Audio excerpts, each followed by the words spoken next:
Happy Monday, everybody. Bennett Woods, 97.3. The Fan. Should have opened the program this morning with a salute to the great Ron Marinaccio. Oh! There he is! Maybe with the Sopranos theme song or something, but we'll talk about that, why we are saluting the great Italian man that he is. For getting his mild-mannered manager thrown out of the game? Yeah, 100%. I mean, I've been personally calling for this kind of behavior and attitude from the San Diego Padres for years. You can attest to that fact, right?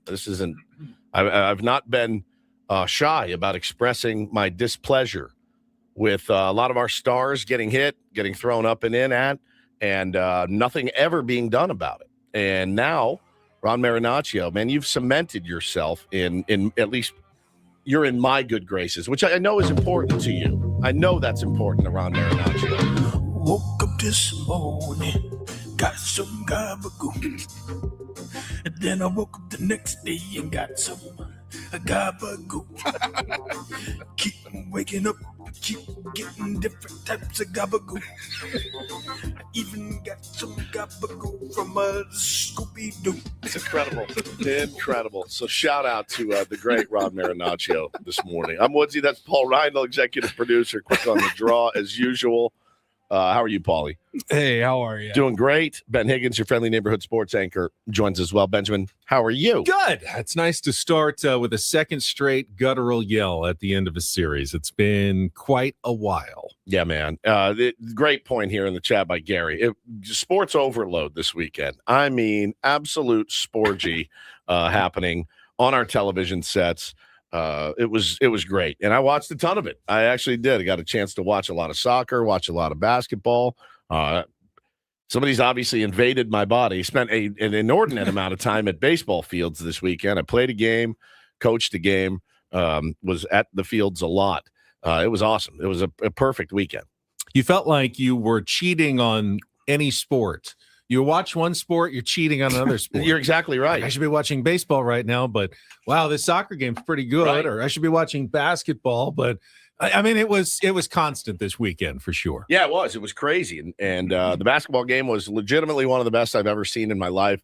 And you guys know, Basketball Woods doesn't ever really rear his head. Yeah, I might catch a minute or two here or there. We'll usually text you at like the 2-minute mark and be like, "Hey, turn it on, Woodsy." Yeah. If you were gonna watch any of it, like now would be the time. Yeah, and it was crazy good. It was one of those moments too. The Padres had already played, so I was freed up that night, didn't have anything to do, and was like, I'm going to watch this entire game. I watched the entire game. It was so riveting, too, to where I was like, hey, shut it. Like, leave me alone. I'm trying to watch this game. No, not right now. I want to watch this game. I said I want to watch this game. And I don't ever do that about a basketball game. And I did, and it did not disappoint. Did not disappoint even a little bit. Tell yourself a bedtime story, Taylor. Yeah, 100%. No, make your own dinner, dude. You'll be fine. You only eat 2 things anyway. You're good. It was a great weekend, man. A really, really great weekend. Tons of World Cup too. I mean, it was you're just saturated. I mean, the U.S. game was, incredible. I don't think I've ever seen the United States look better in soccer than they did in the first half against Paraguay. They haven't. Haven't. Who are these guys? Yeah. Perfectly floated passes all down the field, beating, 1-on-2. With Christian Pulisic just splitting the defense for a goal. I'm going, we are watching like, Premier League soccer here played by Americans. It was nuts. It was cool. It was a really, really good weekend. You guys have a good weekend? You guys do anything exciting? Played a couple of rounds of golf at the GOAT, which was nice. Got out. It was a little warm and muggy this weekend in San Diego. Minus the little. Yesterday was a scorcher, man. I was in San Marcos just dying. I'm like a piece of bacon right now. It was weird. I had on separate days, once at the GOAT, once when I was, out getting something to eat. Tier 1s that I hadn't met before who came up to me and said, what happened to Ben Reed's Wraps? I loved Ben Reed's Wraps. Sure. And like we haven't done that in a while. It's been a long time. At least regularly. Maybe a one-off is that the definition of a sticky bit? It's exactly when years later people are still asking asking me about Ben Reed's raps. Yeah, for sure. And you know, for us, it just like it was kind of a one-note joke after we did it for a few years. Like, and it just is like, oh, okay, it's we just did it for like 3 to 4 years. yeah, it was great, and it's great, but you have to, you know, you got to evolve a little bit. But I think, you know, it definitely calls for a bring back when it happens. You know, a couple times a year, I think it's more special. Yeah, we always try to work it in, you know, there's when something, there's, you know, some hip hop star doing something in the news or doing something in San Diego, or, you know, they're hosting the Super Bowl halftime show. Like, we'll try to work it in when we can. Yeah. But it was, you know, it as a featured Friday bit, it just got a little stale, I think. You know, it's the same joke over and over. It really is. Yeah, I mean, how many times can I awkwardly read lyrics that I don't understand? That's right. I don't know what some of the words are. I can't say most of the words, but I mean, twice. It was weird almost. Like, you have some sort of plan of attack to try to get us to bring the segment back. I'm not sure. Yeah, just do them on our member streams when Ben can curse and say the whole thing. Do it real, like for real. Yeah. See, B. Wilson says it went the same way as Flubs and Ben's likes. Exactly. Like everything runs its course after a while, and then you have to come up with new things. Except for Don't Do This. We've tried to get rid of Don't Do This like twice. And you can't do it. It's not going to happen. No, you can't do it. You guys lost your minds. Like, even when we moved it to a different time. Oh, they got so mad. You guys lost your minds. So we're gonna keep it right there where it is. Yeah, Ben's likes. I mean, we can always go back to it because it's always funny to bring up. I haven't heard that you like much stuff lately. I'm trying to be a little more judicious about the things that you like. I've become somewhat self-conscious about saying the words I like, knowing that they're kept for posterity. So. Right. Tyler says we still need alphabet number 2. That's definitely going to happen before the end of the year, right, Paulie? Like alphabet number 2 is going to happen. Flubs, Ben, I agree. I loved Flubs as well. He doesn't flub as much. A little more rest has helped in the last couple of years. Limit some of the flubs, especially later in the week. It really has. It really has. Man, it was. We had our very first travel ball scrimmage yesterday. So it was kind of like we've had 6 practices. Let's see what we look like. Now, you know, we kind of did this by design too. We played an older team, a 9U team. We're an 8U team. More established. Have they been together longer? Been together longer. And you think to yourself, well, what's the difference, man? 8 and 9. Let me tell you, in youth sports, the difference between an 8-year-old and 9-year-old is staggering. I mean, truly, truly staggering. They're at least 6 inches taller, at least. Which, okay, 6 inches taller. I mean, it's big for a little kid that hasn't hit his growth spurt yet. You're looking, and this is what happens at every time. I almost wish I could blindfold the children until the game starts, because what happens is they see these kids getting out of the car, and I'm pulling in. I got 3 players in my back seat, and they see these kids getting out of the car, and I hear this.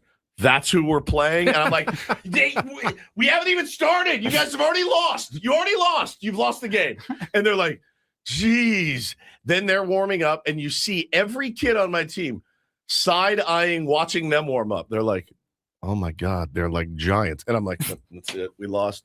Then their coach, our buddy, Travis Devlin, who we know and love very well. Travis came up and said, hey, what do you think about this? Why don't we have our kids pitch to our kids and your kids pitch to your kids? 2 reasons. Not that you guys couldn't handle it, but we have a tournament. We don't want to see slower velo. We don't want to see slower velo before our tournament, and we don't want to break your kid's spirit with a couple of kids. Yeah, it makes some sense. It did. So I had to, at the drop of that, rejigger everything. The pitchers and catchers are like, wait, so I'm not hitting now? I'm like, no, you are. Just next inning with a different defense, and you're pitching with their defense behind you. And they're looking at me like it was the Da Vinci Code. And but we got it done, and we played for 2 hours, man. We were out at the field for 3. We practiced for an hour. We played 2-hour game, and it was awesome. We had the best time. Our guys hit. They played some good defense. They pitched really well, and all the coaches were like, dude, that's impressive for an 8-year-old team to come out and play really well. I think it would have been different had we had to face their pitching and they faced ours. I think it would have been different, certainly, but it was a good kind of soft landing spot for them. But I'm telling you, I got to chill. And not in like, I'm not ever going to be the coach. I can't say, never say never. I don't see myself getting upset with umpires very much. They're kids, right? This guy was probably 18. So he was a man, but he wasn't It was a scrimmage. I wasn't going to get super upset. He did a great job. I know the coaches, so I wasn't going to beef with them. I will never beef with other players, ever. What might be my downfall is the 12 Riddlers in my dugout behind me, in my ear the entire game. Coach, where am I playing next? Coach, am I sitting? Do I have to sit? Coach, can I sit? What time's the game over? How many innings are we playing? I literally turn around like, just shut up. I'll tell you where to go. Please leave me alone. I'm begging you to quit asking me questions. Dumb question. I said, if you want to come up to me and say, Coach, what should I have done there? Yes. Flip it to second, bro. You got the easy out right. These are the questions I want to hear. Not, what time is the game over? Can I have a Gatorade? Where's my mom? Is she here? Do you have any snacks, Coach? Is my belt on right? Coach, where am I playing? Where am I doing next inning? Sit down. Shut your pie hole, and I'm going to tell you where you need to be. It's the one thing that makes me mental. Kid goes, am I playing short next inning? I looked at him, I go, not anymore. I go, what did I tell you? I said, don't ask me where you're playing. I'm going to put you where I need you to be. He goes, oh, yeah, I forgot. I'm like, don't forget. I lose my mind. I absolutely lose my mind. What is that? I don't What's know. Wrong with me? But I mean, but there is something wrong kind of with interested me, right? in what's going on. No, I mean, is there something wrong with me? All I can now picture is all the Padres in the dugout doing the same thing to Craig Stammen. Manny, Craig, do you have any snacks? Craig, where am I playing next? Over? Yeah, when are we done? Where am I playing next inning? Manny, you're third. You're always a third. Just go to third base. Hey, I think if it's like, so now that I've said it, Coach, I got to go to the bathroom. That's it. Just go. Can I go to the bathroom? Am I catching next inning? But I already caught one. I caught two. Get your gear on. I start my blood pressure is like, I look down, my heart rate's like 170. I'm like, please, Tyler. Craig, Jace keeps touching me. That's it, dude. That's it. Sarah Jackson took my glove. Yes, Sarah says they're 8, and I'm like, Sarah, I know it, but there's 13 of them. I understand it. I know that they're little, and we're working through all of this.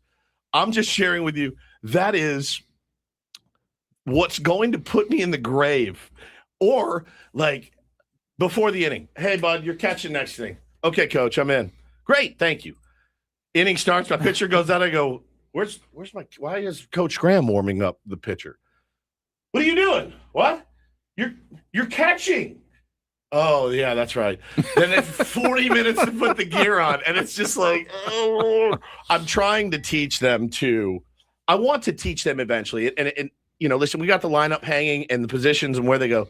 I want to teach them to do things for themselves. I think that's part of being a good coach, of like, I want to empower you guys to be able to go to the chart. You guys all know how to read. You can go to the chart and say, this is who I hit behind, and this is where I'm playing in the third inning. Okay, coach got me in center field, right? I want to empower them to do that. They're not quite there yet. It's a challenge for them. It's a challenge for me. I just wanted to share. I'm not mad at them, but it is it's one of my only, I think, coach bugaboos is the nonsensical questions in the dugout. I think that's it. I really don't mind some of the other stuff. I really don't mind them, not being 100% locked in on the game at all time. Those things, like, they're kids. Like, I can get around that. I mind the just, why do I have to do that? When's the game over is what gets me the most. I'm like, when it's finished. I don't know when the whistle blows. There is no whistle. I'll get a whistle. And when you hear it, that means the game's over. And so that's the hardest part, man. So we played like 6-7 innings, and by the 5th, you can see them like the shortstop's like falling out. It's so funny to see. But I was very proud of them. They played really hard. They really had a good attitude. It's their first time, by the way, ever leading off and stealing bases and having it done to them. So the sheer panic of our pitchers being like, where do I do? I don't know how to pick off, really. Like, I'm just kind of learning the second baseman and shortstop trying to keep a guy close. He's got a 60-foot. The bases are 60 foot. He's got a 45-foot lead, and my shortstop is anchored there. Like, I'm not moving. I don't know what to do. And my third baseman holding the guy on. Like, it's just little stuff, and it's so funny to see. But you look at it and you go, I've got some work to do, right, to teach some of the finer points. And then you lay in bed at night and you're like, I've got about 600 finer points to teach them. How do you tag a guy if you're holding a guy on? How do you take a throw down to third? Like, there's a million little things, but all in all, it went so well, and I was so proud of them, and it is such a joy. It is such a joy. And the focus will develop as they start to get a little bit older, and I think playing against older kids is good practice, because when they get to the major under 12 Little League, there are 11-year-olds, even some advanced 10-year-olds in those leagues. So you got to get used to playing against the older kids at some point. Yes. And people in the chat, like, another reason teachers are absolute saints. I thank the Lord above for my kids' teachers every day, because imagine 15, 16 in there, just the whole time. It's crazy. It's crazy. It was so much fun, though. Can't wait for the next one. Got a couple practices this week, but it has been like drinking from a fire hose. And it's also like the Wild West. It's truly like the Wild West, this whole travel ball scene, travel ball without the travel, as it were. But it's been fun, man. Kids were way into it, and that's all you can ask for, really. And I'm having a ball with it. Just a ball. Just don't ask me any more questions. Outstanding. Don't ask me any questions. Coach. Yeah. Dude, it's at what age does that stop? I think you're getting close. You think? I think you're getting closer to the relentless questions coming to an end. I don't feel like there's an end in sight. Am I mean for telling them don't ask me any questions? I want them to be able to come to me and ask me questions. But I'm trying to filter through the nonsense questions. The questions, I think they like to ask questions they already know the answer to, right? I do think that's maybe that's what you need to like clarify. Maybe you go, I think you can figure that one out for yourself. Okay. And that's not me. I do it meaner than that. What? How many times? Right? And Hannah's like, I'm like, yeah, but I'm not serious. I'm not like yelling at them. Like I'm just loud. They also want to be if they do figure it out, they also want to be acknowledged that they figured it out. So yes. Yeah. Are you kidding me? Hey, coach, where am I playing? Are you kidding me? I don't say it twice, dude. I told you, you're playing short. You've learned now. You do say it twice, probably 3 or 4 times at least before they even hear it the first time. No question, man. No question. So it's just the greatest joy, though. It is such a fun thing. But it's nerve-wracking, man. You get out there and you want your kids to play well, and watching them kind of figure it out on the fly. And I have a spiral notebook that I brought with me. And I didn't coach a lot, because that's another problem of mine, is the overcoaching. So I wanted to purposefully sit, just encourage, not do the, all right, let's go, pause, lift your leg, drive off that back leg, get in that back hip. I didn't do any of that. None of that. And that was hard for me. I think that is essential. Leave the coaching for practice. 100%. And then in the games, you just kind of let them go. Yep. And, you'll have a lot of things that you'll need to correct afterwards. Yeah, but I have a spiral notebook. I took 6 pages of the notes. constant micromanaging of kids during the problem is it does. Unfortunately, if you are truly overly competitive about your children's sports, yes, the coaches that win the most are going to be the ones that micromanage the game the whole way. But that takes away so much of the fun and the purpose of what you're doing. And that is allowing the kids to make some mistakes and have some freedom to go out and have some fun. It's not fun for anybody. It's not fun for the kids. It's not fun for the people watching the game if you're constantly micromanaging every situation all the way through a youth sports game. No, it's not. It's not in the. But some people just can't handle the mistakes and the sloppiness that will result when you don't.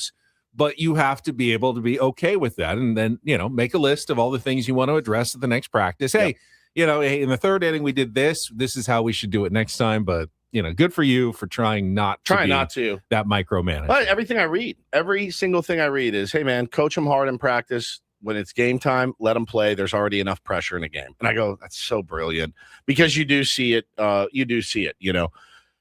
Dad will be sitting behind a fence. Just throw strikes, buddy. Come on, throw strikes. And the kid's like, I'm trying. I'm dying. I don't know how to do this. And so I was like, I'm just going to bring this notebook, let these out, move them around. Like, hey, back up, come in, whatever, things like that. That's not coaching. It's the coaching, the mechanics stuff that really, really is hard for those kids. And the world is spinning when they're up at the plate, right? It's spinning.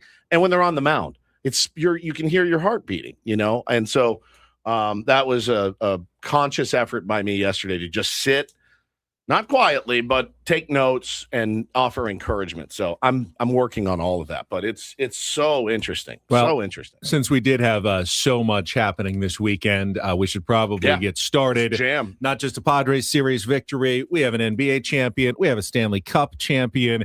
We got the World Cup now in full swing. So much to talk about. We will come back, set the menu for the Monday edition of Ben and Woods, and then get to a Padres Wrap-Up, 2 in a row for your San Diego Padres, plus a bunch of moves that the team made over the weekend. This team does not look at all like I thought it would look in the middle of June. Would you agree with that statement, roster-wise? It would if we lived in El Paso and we're an El Paso morning show. If we were Ben and Woods from El Paso, it'd be like, oh, the roster's looking good. I mean, go figure. This is the roster that's played the best in weeks, by the way. Crazy. Make sense of it. I don't know, but a lot going on. We will get to all of it coming up.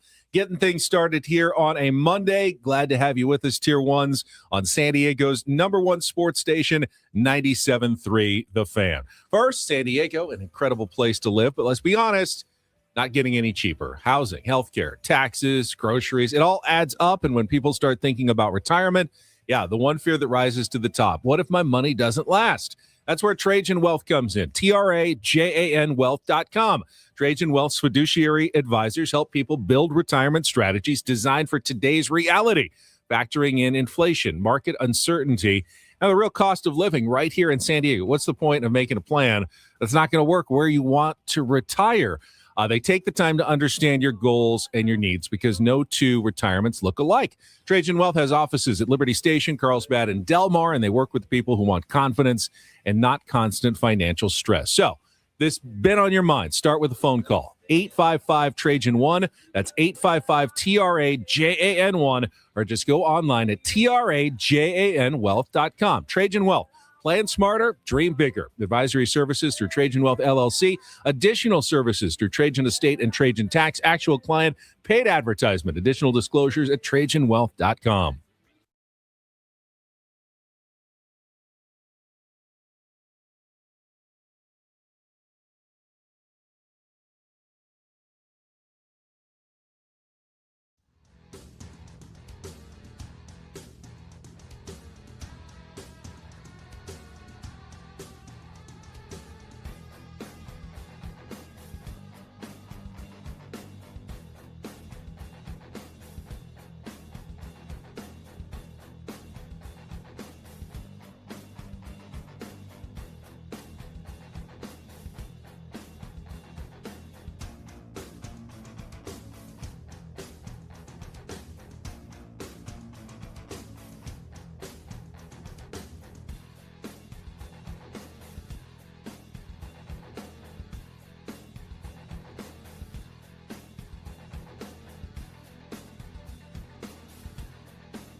He just here. I'll show you a little. Just a little. Please don't. Just a little bit. What hurts on you? Nothing at all. A little bit. Not that now. So let's say whatever you're about to touch is the only thing. Let's say It's gonna hurt. Right? All right, yeah. Okay. Pretend your knee hurts. Pretend your knee hurts. It's going to in a second. Right here. Oh, that is not pleasant. Hey, player. This is all you.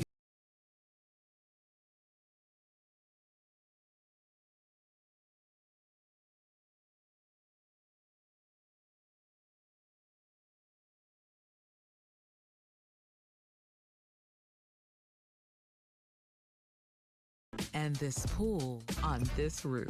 This is all for you. The all-new Hamul Casino Resort, now open.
By David P. Shapiro, criminal defense attorneys helping good people regain control of their future when charged with a crime since 2010. Visit davidpshapirolaw.com.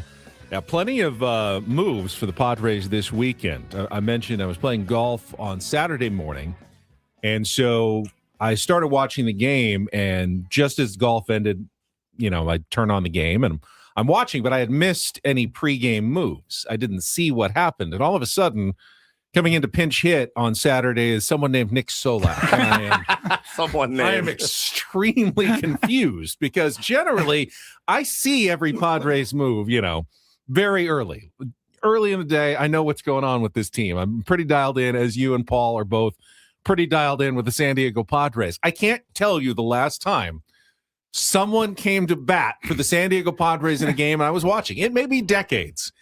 And I go, what? Who is that? Why are they on the team? And when did this happen?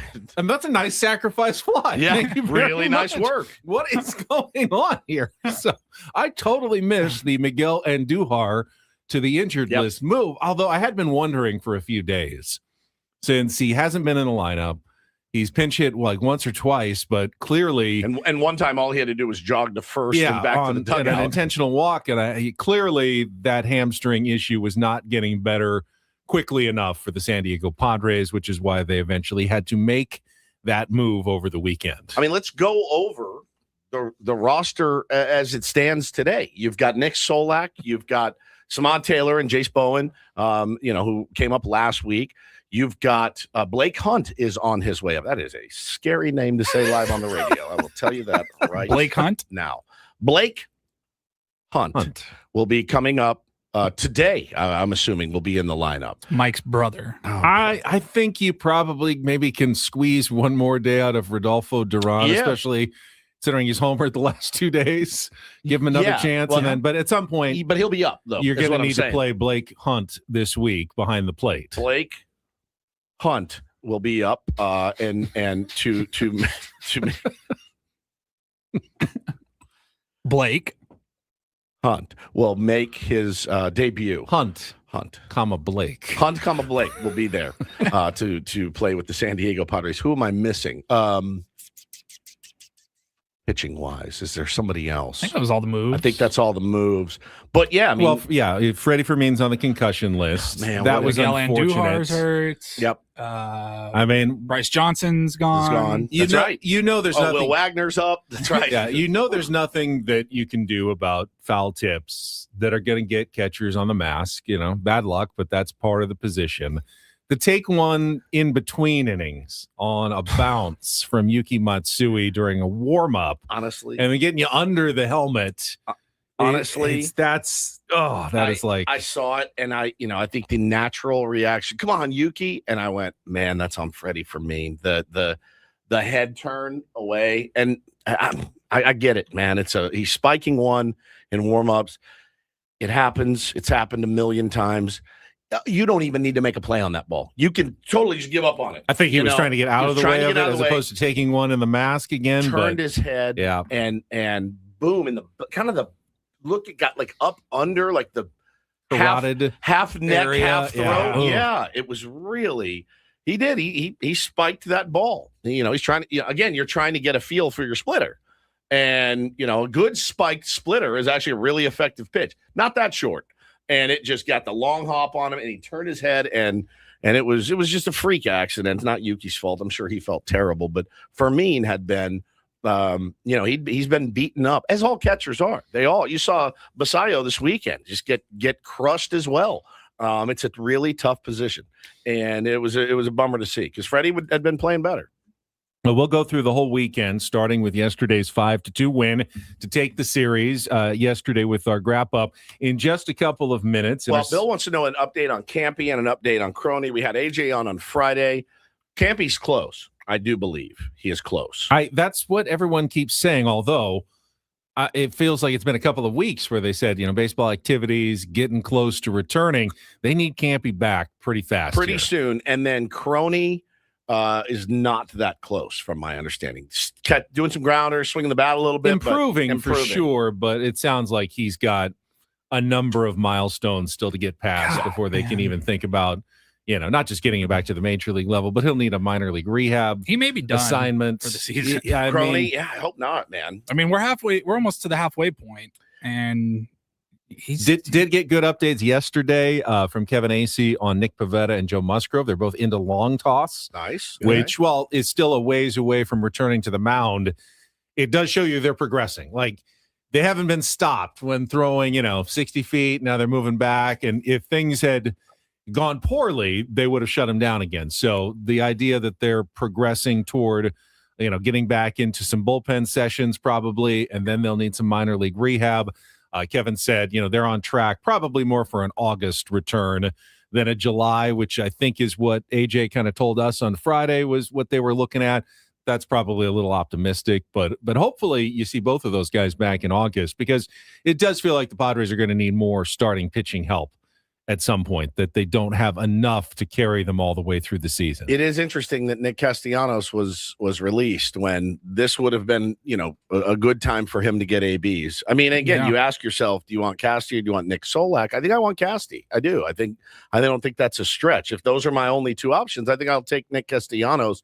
But do I want Casty or Samad Taylor? I want Samad Taylor right now. And there's room for both, right. I think. Right now, there's absolutely room for both. And I understood the Jace Bowen, picking Jace Bowen over Bryce Johnson. I did. Bryce has been a semi-valuable contributor to the team. I like Bryce, but I think Bowen's got a little bit more of the kind of the oomph that you're looking for. He's not a great hitter, strikes out a lot, more than his K rate down at AAA, to be sure. And they that could, catch he made yesterday, I don't think he's been claimed, so it's possible they could keep him at AAA. They also had to DFA Ty Adcock to make room on the 40-man for Blake Hunt. So that was another move that the Padres made over the weekend. Again, AJ likes to do bids. I'm fully convinced. Adcock or Hunt? Blake is the thing that happened. That is a thing that happened. No, Johnson. Joanna says Cassie would not have made that catch and run. Johnson was also Johnson. Oh my God.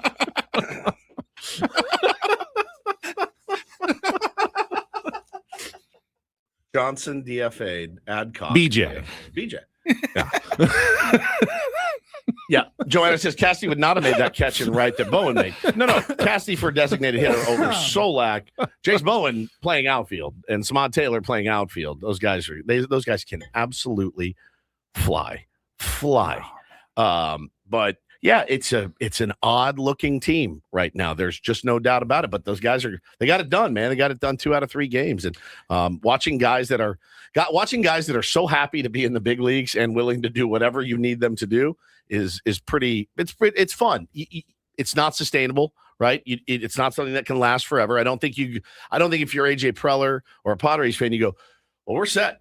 We don't need to make. There's no moves we need to make. We just took 2 out of 3 from the Orioles, so we're set.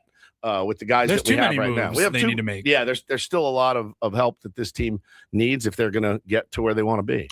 In our 7 o'clock hour, we've got Don't Do This. We will also be joined by our friend Craig Elsten, where we can talk Padres and World Cup with the U.S. winning 4-1 over Paraguay over the weekend. Paulie's also going to see if we can get D. Smith on a little earlier this week instead of Friday. He was at the Game 5 of the NBA Finals. He flew to San Antonio to watch his Knicks play. He was in the building Saturday morning. I saw on Instagram. He posted his Instagram story. It was just the airport Southwest boarding to San Antonio. And I just wrote him back. I was like, I am so glad you pulled the trigger. Yeah, me too. I texted him after and just said, congrats, man. Champion. 53-year drought, I believe, from championship to championship from the Knicks. And that game was everything that you could ever want in a basketball game. So that's our 7 o'clock hour. In our 8 o'clock hour, we've got Take on Woods. They got 3 new categories this week for your chance to qualify for our staycation at the Town and Country and $250 food and beverage credit. Dennis Lynn from The Athletic will join us for his weekly segment talking Padres baseball at 8:35. And then in our 9 o'clock hour, our Reindl Report, MLB Reacharound. And we'll look ahead to the Padres series that starts later today in St. Louis.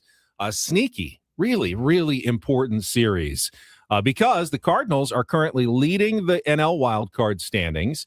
They're a game and a half ahead of the Padres. The Phillies are between the 2 teams, so the Padres currently in the 3rd wildcard spot. But you also remember Padres and Cardinals already split a 4-game series at Petco Park in early May, which means whoever wins this series will also have the tiebreaker at the end of the season. Now, I don't know if the Cardinals are going to be sticking around all year long. I don't know if the Padres are going to be sticking around in the wild card race the rest of the year. But if both do, that tiebreaker could end up being very important at the end of the year, which makes this series just a little bit bigger than your average June series as the Padres begin 3 in St. Louis tonight. And we'll look ahead to the pitching matchups and more for the 3-game set. So that's what we've got coming up. We also have giveaways, including Andrew Santino tickets that he's going to be at the Sound on June 28th.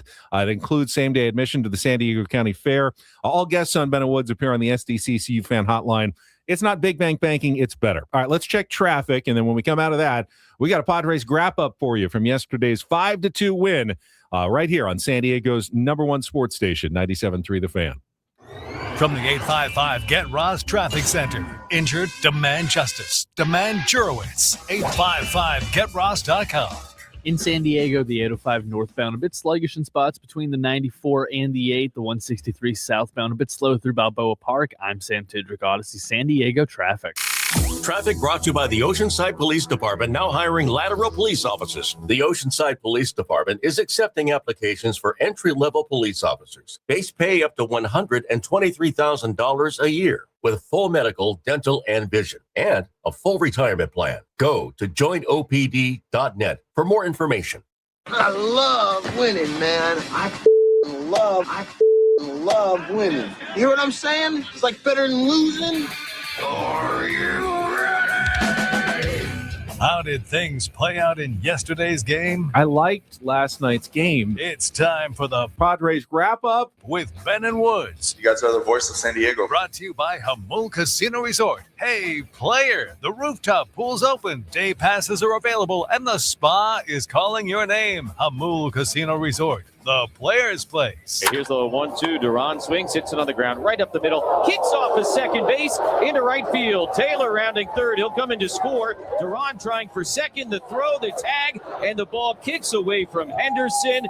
And the Padres take a 1-0 lead. And Fernando hits a chopper up the middle. Henderson dives to his left. Can't get it into center and a base hit. Duran is rounding third on his way. And a 2-out RBI single for Fernando Tatis Jr. has given the Padres a 2-0 lead in the second. 1-2 in the air, deep to right field. Bowen is back. He is at the wall. He will turn, and this one's going to go. Jeremiah Jackson with his 7th of the year up over the big wall in right field. Solo shot to begin the bottom of the 5th inning, and the Orioles are on the board. It's now 2-1. Sends this one in the air, high and deep to left center field. Kowser is going back. He's looking up. This one gonna go! Second straight day with a home run for Duran. Yesterday into the Oriole bullpen. Today into the second part of the bullpen, the Padre bullpen up top. A 2-run shot. And what a day for Duran. Padres lead it 4-1. Henderson with a runner on third hits a smash to the right side and a base hit. So Alexander will come in to score, which he probably would have anyway from second base on that. It's 4-2. Now the 2-0 pitch on the way. Fernando swings, lines it firmly into right field. Coming on to make the catch, Alexander. Tagging at third, Wagner. Here's the throw to the plate, the tag. He is out at home. Safe from here. Padres obviously have the opportunity to challenge it. For the moment, it's an inning-ending double play, and they will challenge the call at home. What a head-first slide by Wagner. San Diego challenging the out call home plate. After review, the call on the field is overturned. The runner is safe. San Diego will retain the challenge. I was going to say this should not be one of those calls. So it's a sac fly for Tatis, and the Padre lead is now 5-2. Oh, abrupt. And that's how it ended, with Padres holding on for the 5-2 win. Mason Miller closes out his 19th save of the season, 4 outs, and the Padres beat the Orioles to wrap up the series. Got to start with Walker Buehler, who, fantastic, against all odds, not what we expected in spring training, has quietly become the starting pitcher that I almost feel like the best about when he takes the mound for the San Diego Padres almost 3 months into the season. Am I wrong? No, you're not. I mean, if you Michael King always has the ability to go out and throw a 1-2 hit shutout, and you love it. But Randy Vasquez has had a great start to the season. Hasn't been quite as good, but I'm giving him plenty of credit. Sure. But right now, in this moment, yeah, Walker Buehler's competitive. He goes out there. His velocity has ticked up. His stuff looks good. His command looks good. I mean, that's the 5 key. innings, 6 hits, 1 earned run, the solo shot in the 5th, no walks. Yeah, that's huge, Woods. Especially for our team, man, because that's what has absolutely crushed Griffin Canning. It's crushed Randy Vasquez. It crushes any pitcher at any level. And to have Buehler go out there and say, hey, man, here's my stuff. Go get it. He's really fiery. Whoever would have believed that we'd be in here lauding the accomplishments of Walker Buehler. If his name was Wallace Bimler and we didn't remember old Walker Buehler and what he could do and strike out 13. Pitcher, right? Well, yeah. But he'd also be your favorite pitcher. He's always going to be hampered by the memory of what he was. Sure. But if you can kind of forget about that. A lot of guys have done it, man. You look at this guy, and this guy is a solid MLB starting pitcher right now. I wonder how much he would credit like Ruben for helping him be confident and comfortable in what he is now. And you've seen it with thousands of pitchers. The ones that are able to adapt and reinvent themselves, they can have longer careers. And he is, with what he's done, the work that he's put in, he's extended his career longer than it should have gone, right? Based on, hey, man, we really don't have a lot of use for a guy that throws 92.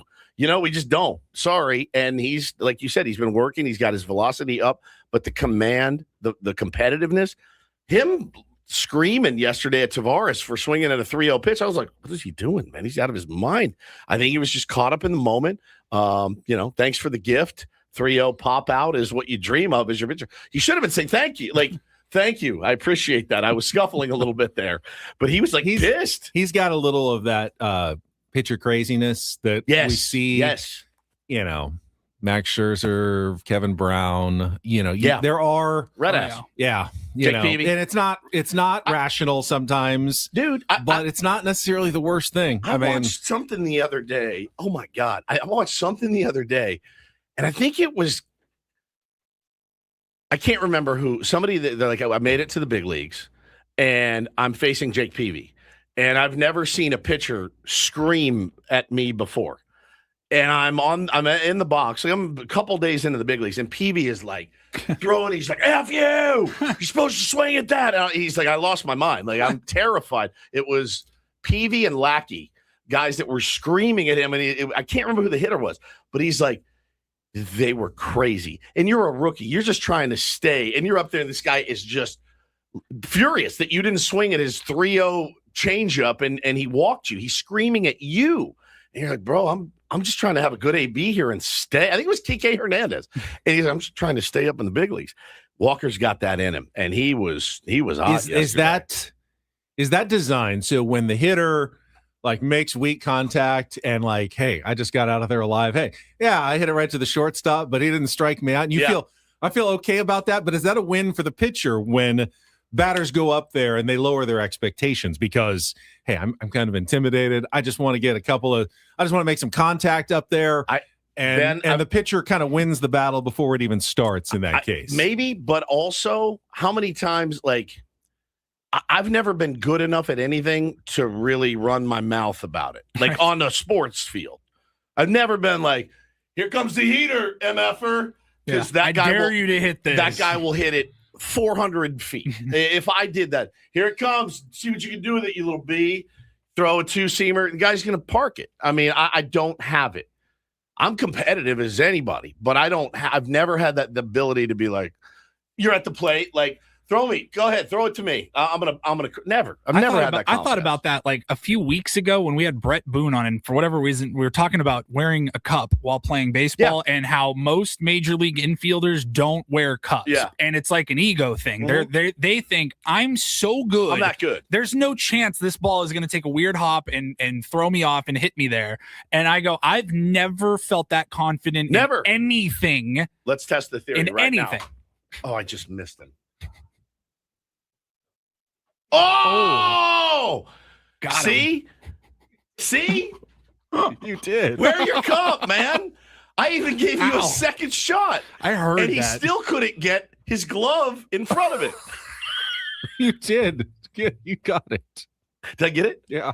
How could you miss it? Franks or beans? Not that hard. Franks or beans? Beans. Yeah. How did you? I mean, that is not an easy shot. There's a table. Well, I missed the first one. I should have known the second one was coming. I just didn't think you really had a chance. I thought stomach was the only thing you could get there. No, I'm pretty good. Oh, wow. Offensively yesterday. About 2 feet of... Now, imagine playing third base without a cup with a ball that's not this tennis ball being shot 106 miles an hour at you. Do you think you would wear a chest protector? I'd look like a goalie. Well, also yours is very easy to hit. Very, very big target. Very, very big target. Offensively yesterday, I was actually a little disappointed. I thought, our newfound offense would do better against Trevor Rogers. Yeah. And they really didn't. They came through with a couple of clutch hits, Rodolfo Duran and Fernando Tatis Jr. there in the top of the second inning, but that's all they really managed in 6 innings. Kept expecting, they're going to add on here the way they're going. Couldn't do it. But the 2-run lead was enough for Walker Buehler to get through his 5. And then, of course, Duran hits, just tanks one. I love this guy. To center field. I love this guy. Just absolutely crushes one off Garcia, the relief pitcher, in the top of the 7th. And middle just didn't do too much. Yeah. Just boom. I love this guy, man. Bullpen did enough to get it home with the 5-2 win. Jason Adam did give up the RBI single to Gunnar Henderson in the bottom of the 7th inning.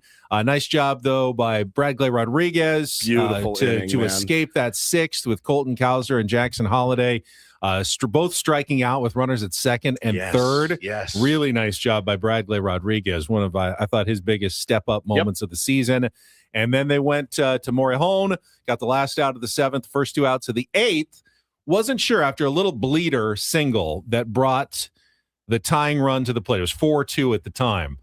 Craig Stammen really decided, let's just go for it, and brought up Mason Miller for the 4-out save. I liked it, man. Don't mess around. You have a chance to win the series. You did it. Excellent work. Heard that nice slide by Will Wagner as well. Yeah, And Fernando Tatis Jr. sacrifice fly in the 9th. The Padres win at 5-2. And that came on the heels of a really impressive offensive performance on Saturday.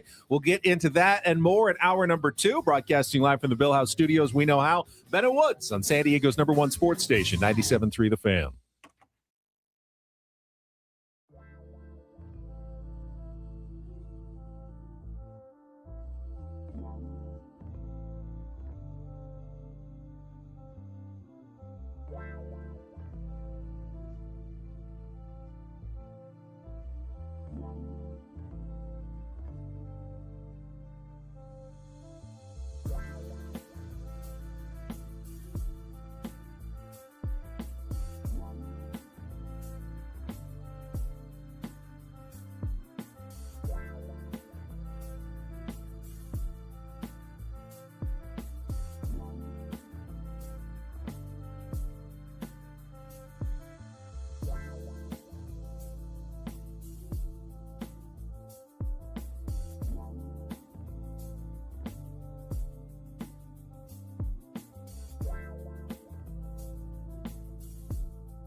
Congratulations to the Carolina Hurricanes, your Stanley Cup champions. They come back, win the final 3 games of the series to beat the Vegas Golden Knights 4-2.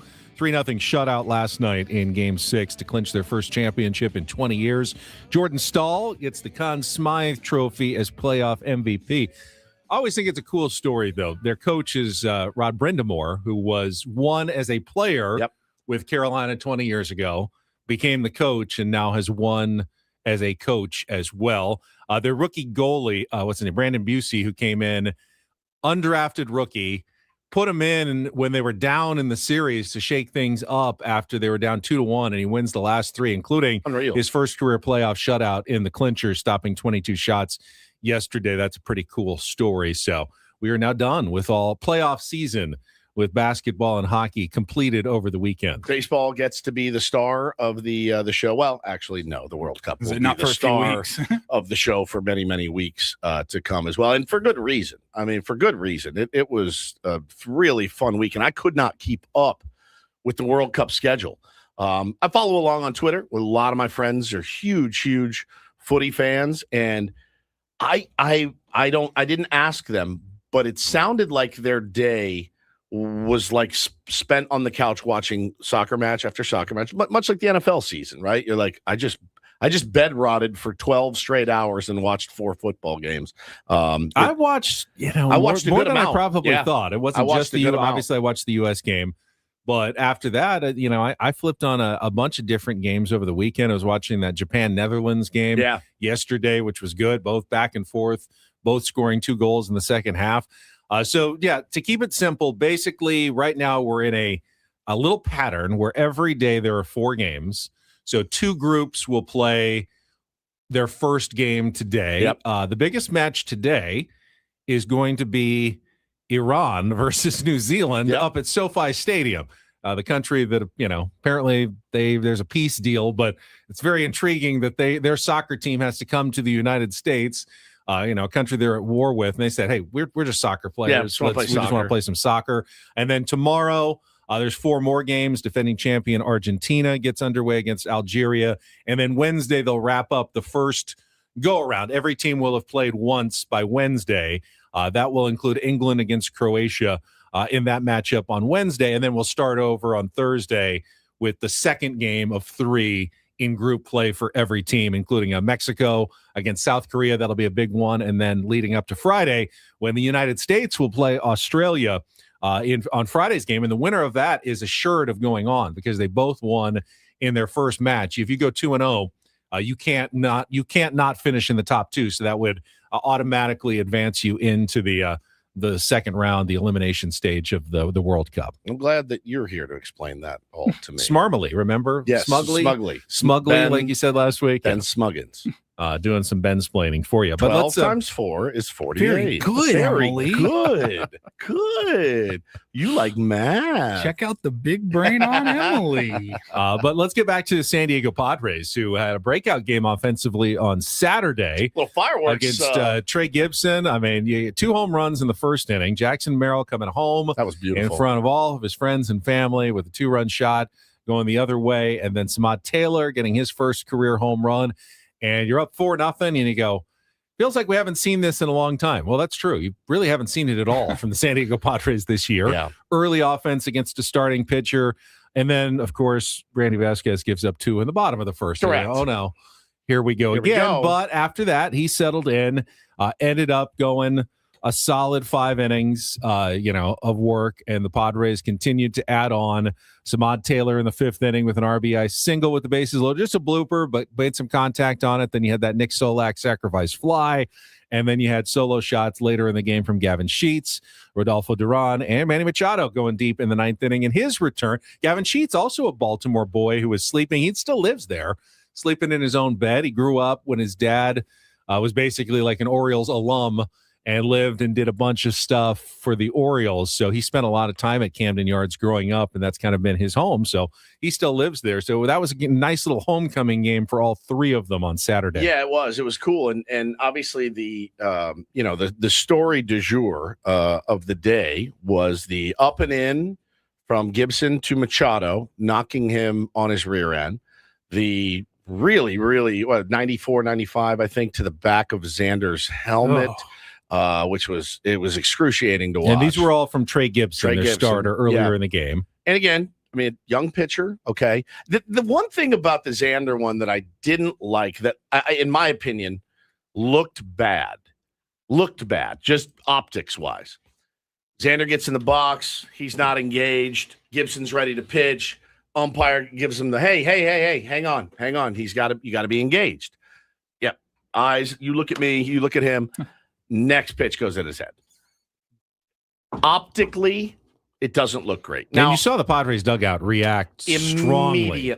Immediately. Steven Souza Jr., iPad in hand. He was ready to fight. He was ready to fight. You heard through the field mics, F you, blah, blah, blah. Like they were all over this guy. So the thing is, man, about the big leagues is like, I don't, if you ask me, my heart of hearts, was he trying to hit Xander in the head? No, I don't think he was.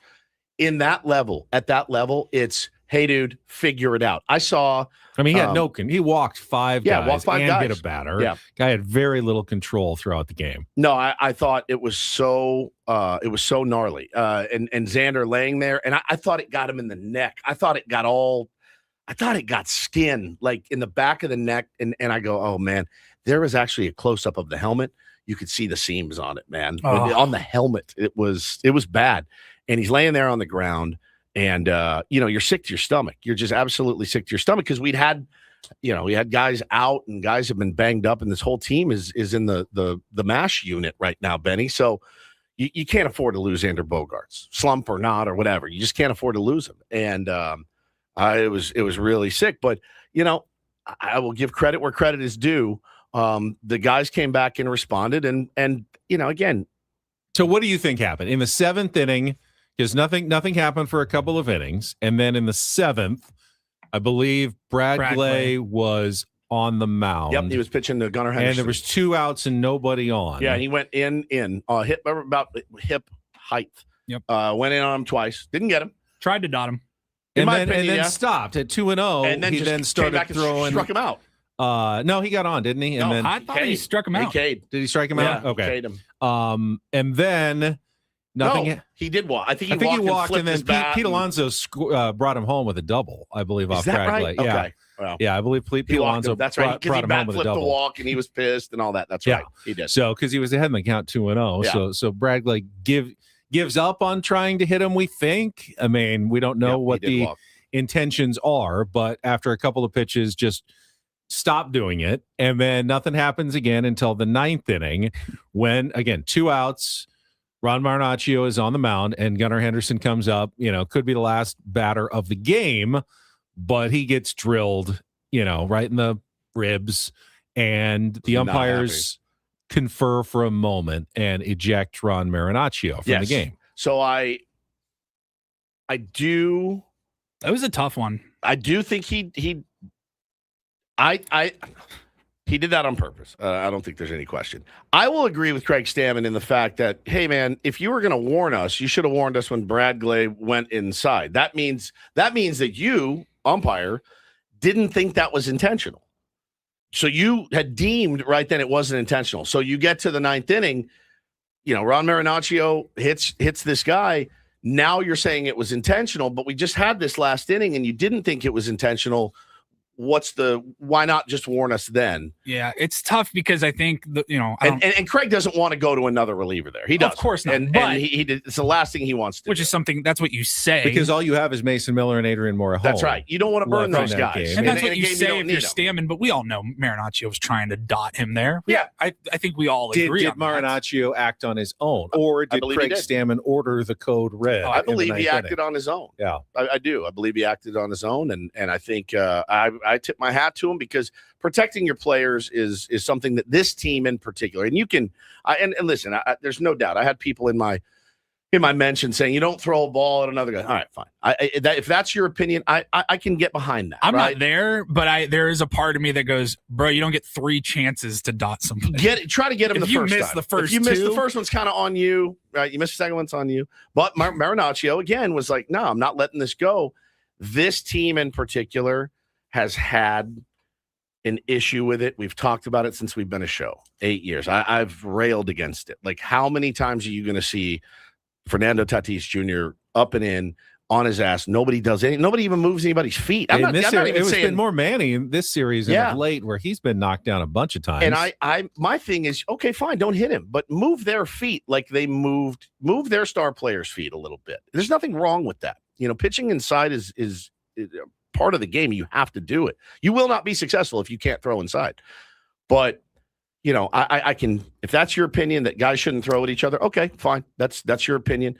I really respected Ron Marinaccio for sticking up for his teammate. I really did. Craig Stammen's second career ejection was a little spicier than the first one. The first one was just going out and was pretty calm.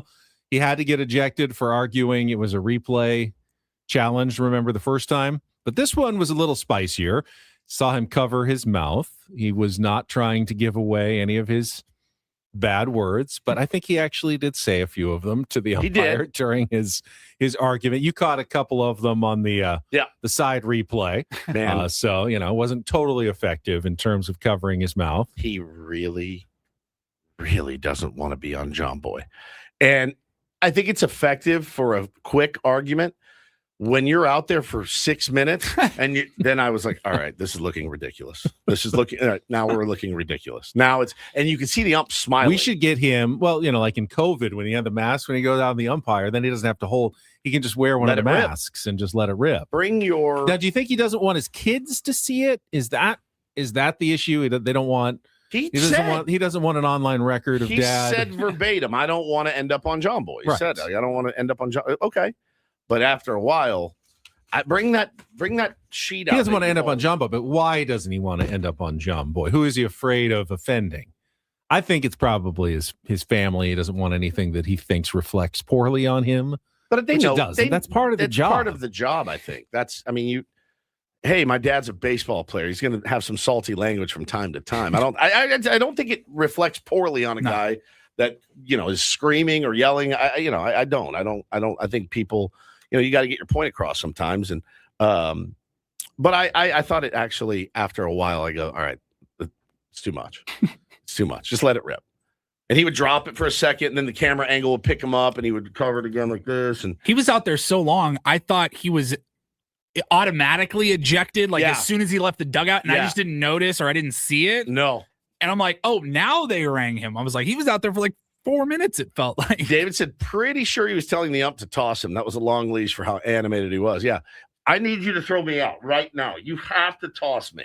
We got to get these guys fired up. I think he was legitimately mad. I think he was about how the umpires handled it. Yeah.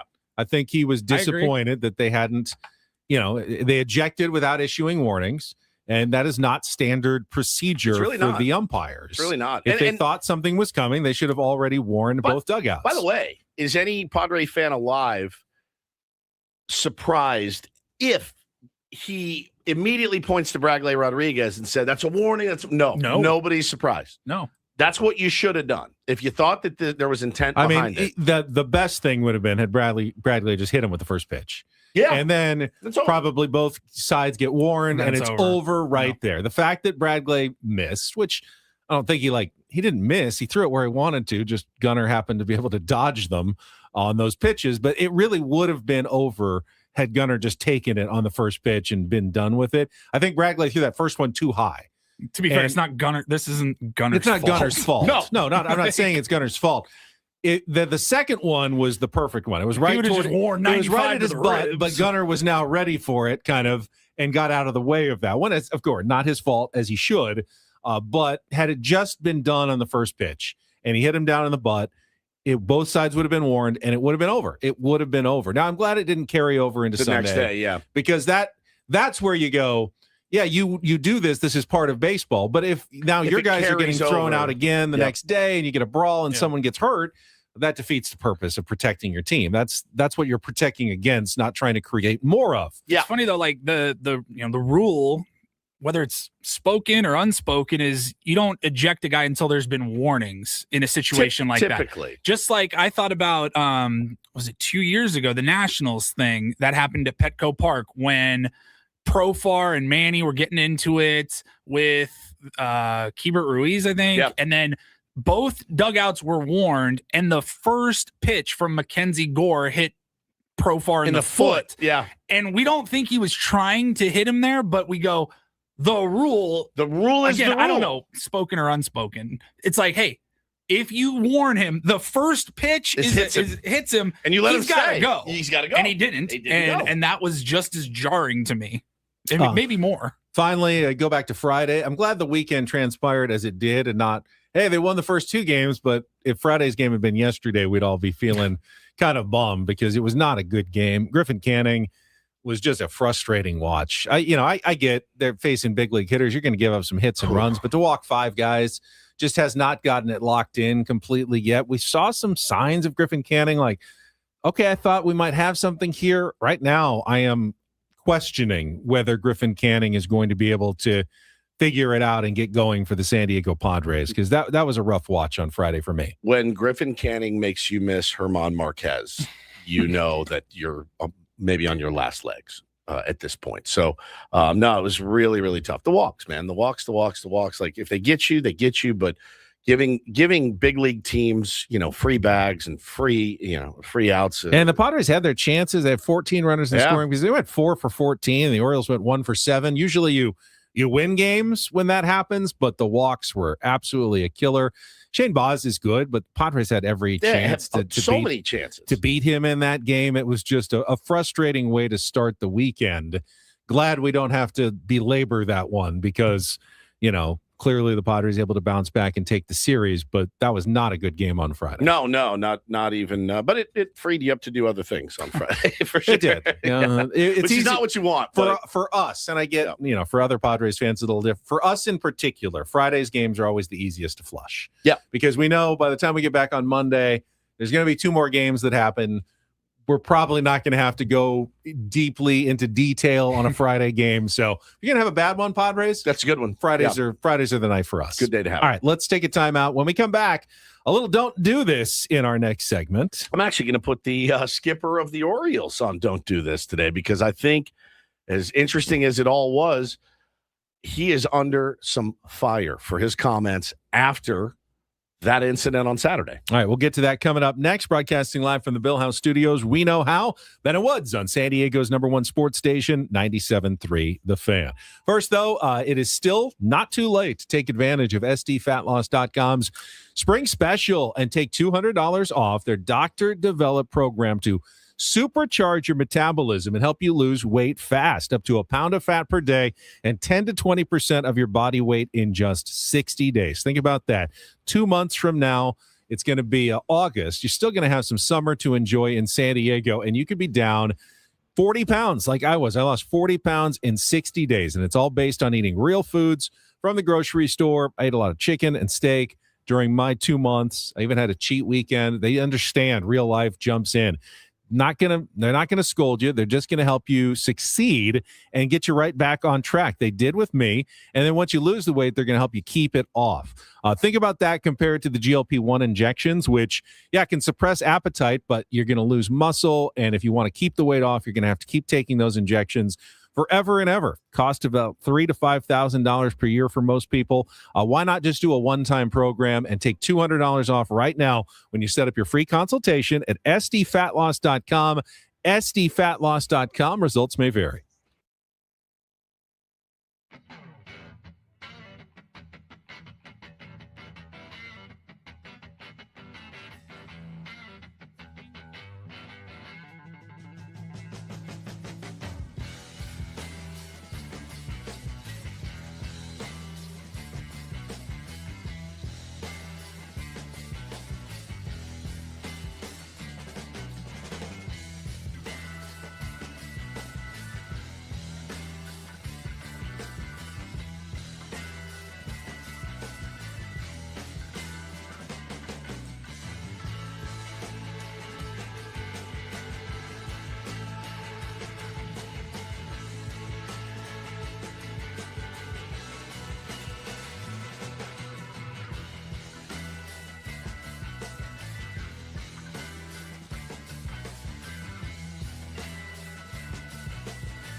and this pool on this roof. This is all for you. The all-new Hamul Casino Resort, now open.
Got a giveaway coming up at the end of DDT, if I remember. Someone just nudged me at the end. Andrew Santino tickets to the Sound on June 28th. First, though, let's get to Don't Do This. Woods, get us started. Well, we just talked about the incident that happened with the Orioles and the Padres and Gunnar Henderson and all of the fireworks that went along. And Craig Albanaz, the new manager, rookie manager, kind of stepped in it a little bit, I think, with Orioles fans. Apparently, some people were listening to the broadcast, too, and he was getting kind of roasted on the broadcast as well.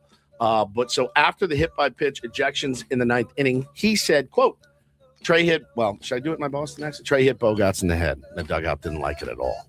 Obviously, it wasn't intentional. It was a two-seam that slipped out of his hand. I get why they're mad. The ball hit him in the head, and he had to come out after the game. I'm not saying the ball to Gunnar was on purpose, but it was done the right way. And that's why there's no gripes from us, and Gunnar was fine with it. And he just took it to first base. Gunnar didn't look fine with it, number one. He was not really fine with it. But after the game... It's fine with it in the moment. Right. Yeah, boy, it looked like it hurt. See, the ribs is really... Ew. Yeah. Oh, see? Look. That one got me in the nipple. Oh, the nipple. Ribs hurts worse than the nipple, I'll tell you that. But Orioles fans are like, hey, man, cool, dude. Like, way to... Here it is. The Trey. Right way. There we go. Hit Bogarts in the head, and not bad. Their dugout didn't like it at all. Obviously, it definitely wasn't intentional. The two-seam that slipped out of his hand. I get there. Why they mad? I mean, ball hit him in the head and had to come out of the game. You know, I'm not saying what the ball to Gunnar was on purpose, but it was done the right way. And that's why there was no gripes from us, and Gunnar was fine with it, and we just took it to first base. His nose whistles a lot, too. So, good morning. I'm here for the press conference about Gunnar Henderson. And Orioles fans like, hey, man, maybe you'd have our teams back. Not this, they did it the right way stuff. Like, you need to be a little bit more mad. But it's kind of old school. I'll give it to him in that respect. But even the broadcasters were getting after him. I was a little bit peeved with Jim Palmer. Jim Palmer was a really good pitcher, Hall of Fame pitcher, I do believe.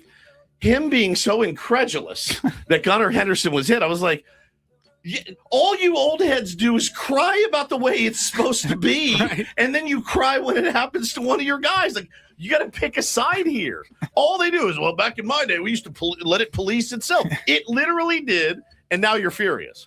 I mean, how somebody would have hit one of our guys in the helmet, we would have stabbed him. Exactly. How often does a team really, with no provocation, hit other players? It's so rare, intentionally. Right? Like, intentionally. I mean, a pitcher maybe gets mad that he gave up 2 home runs, hits a guy the next time. Now that's the one. That's the one that absolutely needs it. But otherwise, you're mostly responding now to unintentional hit batters because guys are just throwing inside too much and are probably accidentally hitting guys, and that's what you're responding to most of the time. I think, again, at that level, there is an expectation that you can control yourself. Yeah. That you have control. Well, or I you texted shouldn't you guys. be on the mound. I was like, did something happen? Like, was I in the bathroom and missed? Was there any issue with Gunnar in particular, or is this just star for star? That's it. And I think, we've said a few times now recently, like, context matters. And I think context matters again in this situation, like Woodsy alluded to in our last hour, of how many times are our guys going to get hit or fall to the dirt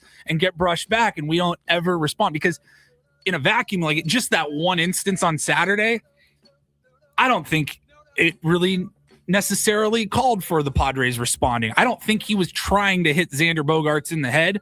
I also understand that there's an aspect of, hey, you're going to hurt somebody, figure your ass out. Yeah, the Manny one, too, was bad. I mean, I was like at his face, and if I'm been up Gunnar and in all Henderson, weekend. I'm making an announcement going. I just like the entire league to know Adley Rutschman is our star, not me. You're pointing. Ben's like, Sim, he's the star. I'm not the star. I'm actually having not a great year for me. I'm kicking the ball around. Exactly. Totally someone else, not me anymore. I saw this story, and it made me scratch my head for a second. Cleveland Cavaliers star James Harden arrested early Saturday morning in Houston, charged with misdemeanor unlawful carrying of a weapon. And I scratched my head because I go, wait, it's Texas. Can't anyone basically carry guns anywhere in Texas? And they don't have to be licensed. So I looked it up, and no, it is true. You can carry unlicensed weapons on your person really at any time. There's almost no rules except for one. If you have a gun in public and it's visible, it needs to be in a holster. So and James had it on the front seat of his car, not in a holster, which is why he was charged, and he paid a $100 bond. I'm sure the consequences, I think, are fairly minor in the state of Texas on that one as well, but he was arrested over the weekend, and you never want to see one of your star players in the crime blotter news. No, especially at 3:41 a.m. Yeah, nothing good ever happens at 3:41 a.m. Really, to be honest. This is a really good do this. We need a little time for it. DD mega doo-doo. Ben McDonald, who's hysterical, former Orioles pitcher, and he's a guy that in the 90s I thought I can retire on this guy's cards. He's that good. One of the nastiest curves you've ever seen. Just a big old country dude on the mound. Had a good career, certainly, but he's a really interesting broadcaster. He was calling a game at the College World Series. I had never heard this story before. This blew my mind, how great it is. I can take y'all back to my freshman year, my College World Series experience. On the biggest stage, I've never failed at anything in my life. I come in against Stanford, and Coach Bertman puts me in relief. I hit the first batter, I load the bases. We're in extra innings. We're up by 3 runs, and I give off a walk-off grand slam to Paul Carey. And it was the worst thing I ever experienced in my life because I'd never failed at any sport at anything. And it punched me right in the gut. But it's what makes you better, and I was due to ship off to the Alaskan Summer League a week later. And I called Coach Bertman and said, you know what, Coach, I don't think baseball is for me. And I'm going to just continue to play basketball at LSU because Dale Brown thinks I have a future in playing basketball. And I think I'm done with baseball. I didn't come out of my room for 3 days. I was so upset with what happened. But then Coach Bertman, Coach Brown, and others would call and say, listen, this is going to happen. This is sports. This is the game of baseball. You've been punched for the first time. And then I ship off to the Alaskan Summer League, and I still wasn't sure that I wanted to play baseball. And Mike McFarland, who was coaching the Alaskan Glacier Pilots at the time, he picks me up in the airport, and he picks me up and he goes, oh, by the way, opening day's tomorrow, and you're pitching game 1 for us this summer. The last pitch I threw went over the fence in Omaha at Rosenblatt. I didn't sleep a wink that night and got to the ballpark that day and still realized I don't know if I want to be here or not. But 30 minutes before the game, I get ready to go warm up, and the clubhouse kid comes over to me. No, it was Mike McFarland. I'm sorry. Comes up over me. He gives me a piece of paper, and it's folded up. And he walks off. And the only thing he says to me is this how you want to be remembered? Whoa. And I open up this piece of paper, and I look at it. And the other coach on the other team thought it'd be funny to write down Paul Carey, 1 through 9 on the lineup. Paul Carey's not even playing on that team. He's not even playing in the Alaskan Summer League that summer. But he thought it'd be funny. I folded up that piece of paper, and I put it at the top of my locker. And I went and warmed up. But that was a kick in the rear end that I needed. 2.5 hours later, I thrown a complete game and struck out 14. Shutout, and we win the ball game. And as they say, the rest is history. And I took that piece of paper and I gave it back to the clubhouse kid after the game. I said, you go give this to that other coach. And I didn't mean it sarcastically, but tell him I said thank you because I had gotten punched for the first time. But I needed that to get over the hump. And it's tough. I get it. Failure is tough, man. When you fail on the biggest stage, and I failed on the biggest stage you could fail on at the College World Series in front of everyone. But it didn't seem like it at the time, but it made me better in the end. How great is that story, dude? I love this. I You're love that it. other coach, and you got that lineup back from Carey. What it's gamesmanship, and he probably thought he was trying to be funny, maybe even lighten the mood a little bit. But again, Ben McDonald took it and went, "Oh no, I'm going to You got shove." the horns. That was great. And that is Don't and Do This for a Monday. That was Don't Do This with Ben and Woods on 97.3 The Fan. All right, you got a 4-pack of tickets, a pair of tickets to see comedian Andrew Santino at the Sound on June 28th. Really cool venue up in Del Mar, plus same-day admission to the San Diego County Fair. Be the fourth caller right now at 833-288-0973. Fun day and evening at the fair with Andrew Santino. Tickets, call now, 833-288-0973. We'll come back, talk Padres and World Cup with our friend Craig Elsten, regular Monday guest, coming up next year on 97.3 The Fan.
He just, here, I'll show you a little. Just a little. Please don't. Just a little bit. What hurts on you? Nothing at all. A little bit. Not that now. So let's say whatever you're about to touch is the only thing. Let's say It's gonna hurt. Right? All right, yeah. Okay. Pretend your knee hurts. Pretend your knee. It's going to in a second. Right here.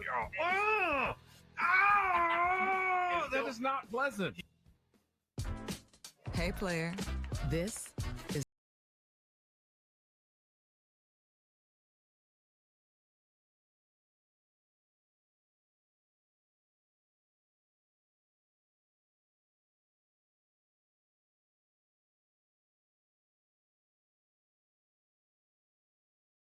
this pool on this roof.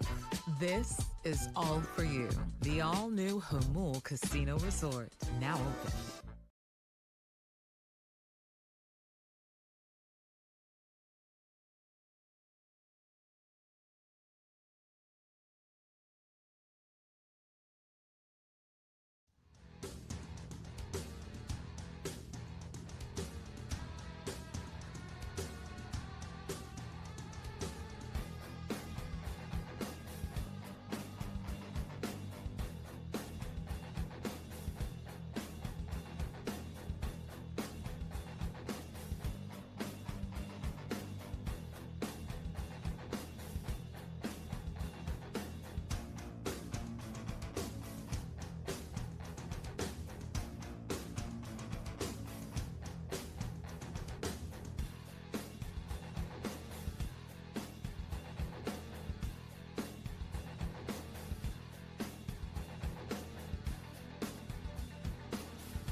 Ben and Woods brought to you by David P. Shapiro, criminal defense attorneys, helping good people regain control of their future when charged with a crime since 2010. Visit davidpshapirolaw.com. All right, let's go out to our SDCCU fan hotline. Joining us right now, his regular Monday appearance, the host of the Padres Hot Tub podcast and Chromaniacs podcast. Craig Elsten is with us here on 97.3 The Fan. We'll talk some Padres, but got to say that World Cup performance by the U.S. men's national team, very nice stuff on Friday, Craig. Very nice.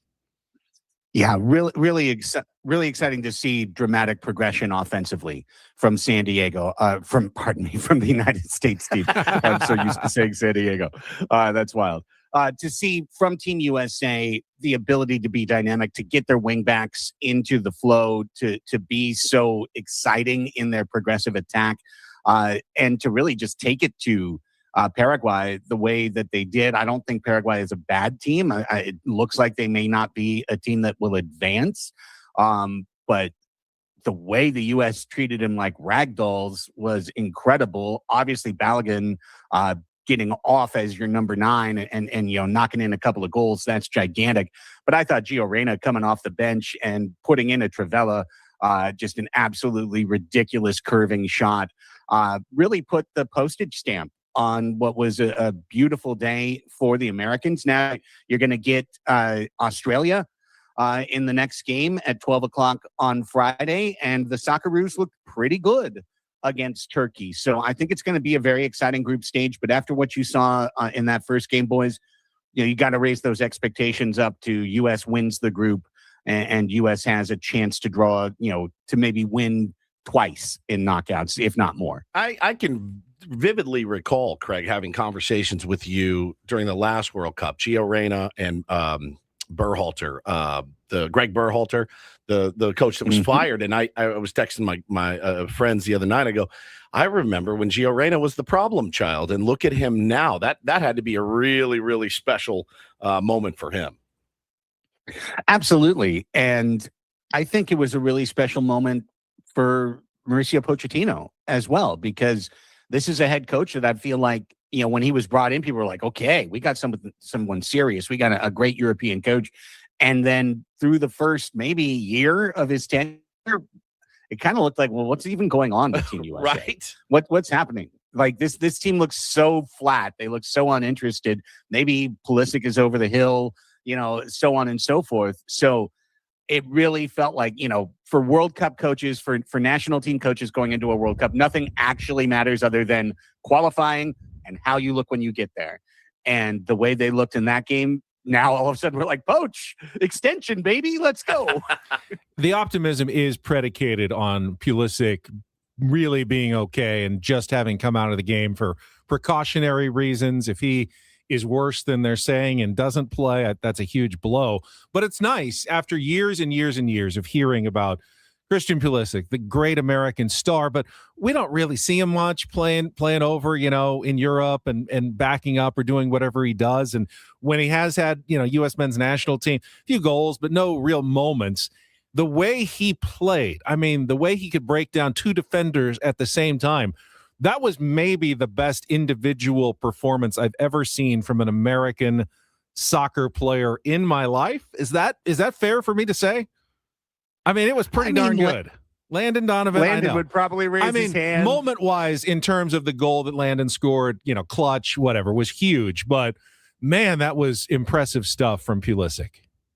No, it was. And the double meg at the outside of the box to set up that goal was, a thing of beauty. It's those moments, and for the soccer casuals, like maybe it doesn't land the same way, but it's those moments that make the World Cup so incredibly special. Like literally U.S. soccer fans for the rest of our life, at some point people will bring up Pulisic and you'll go, oh, remember when he megged those two guys against Paraguay? Remember when he sent the ball in? Like, it's those moments of brilliance that just become murals, become statues as a national team accomplishes something that's worthy. No one's going to draw a mural for escaping group and losing in the fourth game or something, right?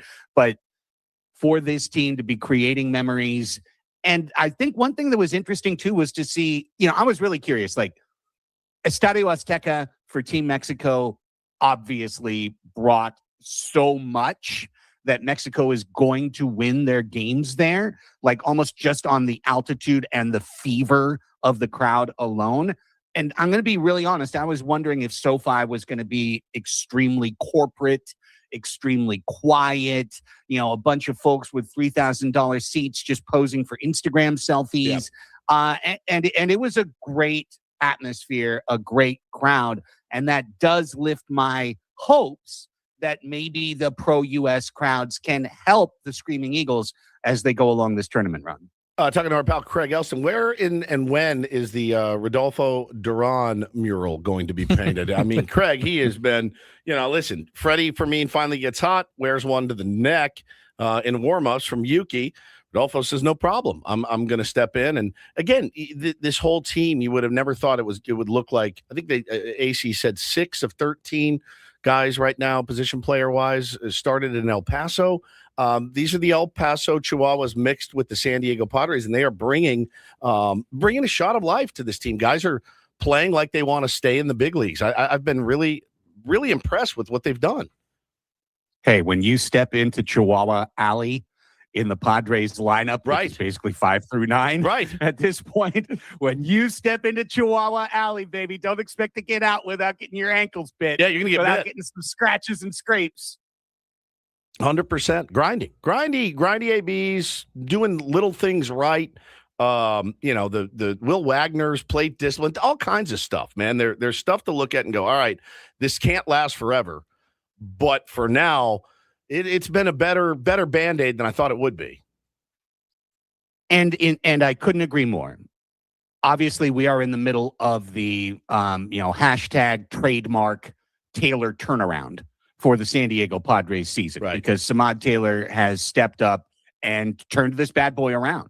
But in a weird, small way, it's also just a reminder of one of AJ Preller's biggest blind spots, which is he has a star chaser mentality sometimes that leads this team into bad places. Nick Castellanos just could never do any of the little things that Samad Taylor can do. Throw a guy out at the plate, run down a ball in the gap, lay down a bunt for a sacrifice, lay down a bunt for a single, steal a base. The only thing he could do was get a big RBI hit every once in a while. Sure. So having the versatility of a Taylor on board is incredible. Bowen brings you the speed and the defense that Bryce Johnson could, and unfortunately, he brings a chase rate that may set major league records at this point. I think each pitch looks like a beach ball to Jace Bowen at this point. But then you've got Duran, you've got Wagner, you've got Solak. Listen, all of these guys are part of a cool story of how the Padres keep the season afloat in the middle of June. But I'm going to stay consistent with what we've talked about the last several weeks, gentlemen, in this segment. And I will note that in the last 7 days, Manny Machado has a 759 OPS, 500 slugging. In the last 7 days, Jackson Merrill is hitting 250 with a 740 OPS. And Fernando Tatis Jr., since he's been in the leadoff spot, 24 games of a 407 on base percentage. Absolutely what you want. No matter what the little booster rockets do on the side of the spaceship, the main engine needs to be firing in order for this to work. And Machado, Merrill, and Tatis are adding into the offense. As such, when Samad Taylor gets a hit, it's driving in one of those guys. When Duran gets a homer, it's a everyone else's contributions shine and glitter brighter because you don't have the top three guys just becoming automatic outs. I'm of two minds here. Craig Elsten is with us. And Craig, I mean, we covered some bad Padres baseball in the early 2000s. And even the bottom of those lineups, I was going back and looking at names, had more name power than right now the bottom of the Padres lineup. I mean, Samad Taylor, Will Wagner, Jace Bowen, Nick Solak, Rodolfo Duran. That doesn't sound like a major league team. That's a problem. But at the same time, every day that they survive and stay in the wild card race with those guys in the lineup gets the Padres closer to the trade deadline, hopefully getting healthier later in the season and turning into something that actually could do something good later in the year. But they can't rely on these guys all year long. I know that, you know that, and I hope Padres fans realize that as well. Yeah, I mean, obviously, if you roll this lineup into September, you're probably not in the playoffs, right? Because at some point it can all go really south when basically you're playing your AAA lineup with three superstars making $30 million each at the top of it. But it also does remind, and this is something that I said on one of our Padres Hot Tub postgame shows this weekend, Ben. When you see Craig Stammen working a Will Wagner, Nick Solak DH platoon, sexy? No. Obviously not, right? Feels like you're at the Dollar Tree. Yes. But he's got a lot fewer egos to negotiate right now. 100%. On that team.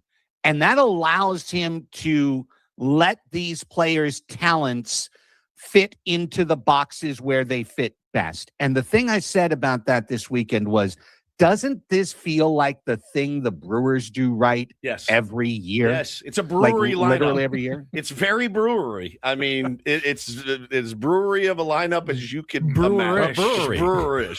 We got a lot of breweries in San Diego, so we should be good. Yeah. Craig, yes, usually they're craft breweries, but we're going a little bit more of the lagers right now. Craig, we're out of time. Really appreciate it. Good stuff. We will chat with you again next Monday. Have a good week, sir.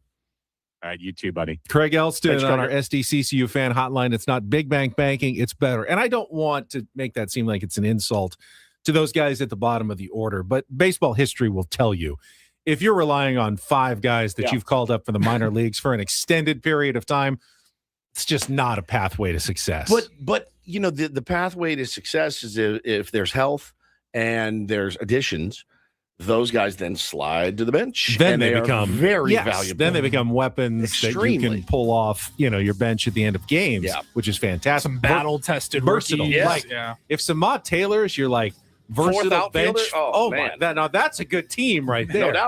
No doubt. All right, we will come back. We got 2 hours to go. Take on Woods. Dennis Lynn is going to join us. I want to talk about that amazing Troy story as well in the College World Series. All coming up with Ben Woods on San Diego's #1 sports station, 97.3 The Fan.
We are halfway home on a Monday. Victory Monday, as it were. Ben and Woods, 97.3, The Fan. Certainly want to shout out all the Tier 1s. You guys are awesome. Love you very much. Able to allow us to do what we do. And I just am very appreciative of you all. We get to spend some time with some of you here. A couple weeks from today, we will be doing our first show live from Chicago, Illinois. Going to be an incredible trip. I'm getting a little bit panicked about it because that's what I do. The overthinking and the planning and the packing is really what I'm a wreck about. But I'm Woodsy, that's Paulie, that's Benny. That's really the only thing you need to do. David J., who is Hop Run Tours, has set up this listener trip, has really every detail seemingly planned out for us. Yes. Seemingly planned out for us.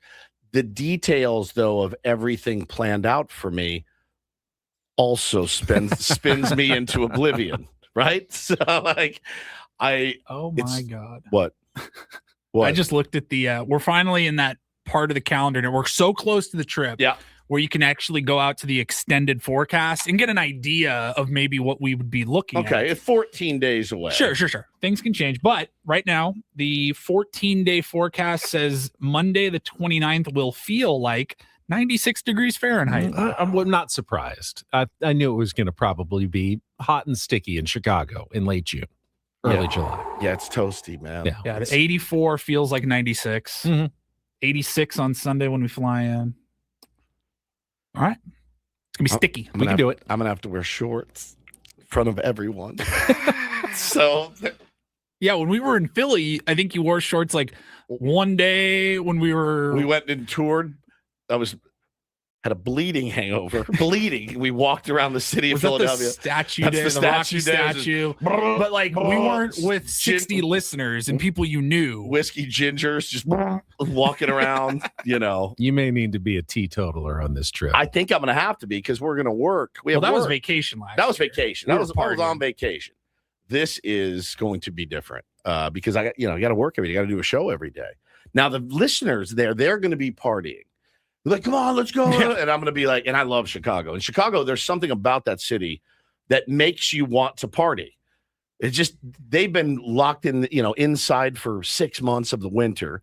The summer's here. They're going to be like, yeah. And it's just the greatest city. Paul, you've never been. This is your first time. It's going to be incredible. Ben, you haven't been in ages. It's my old stomping grounds.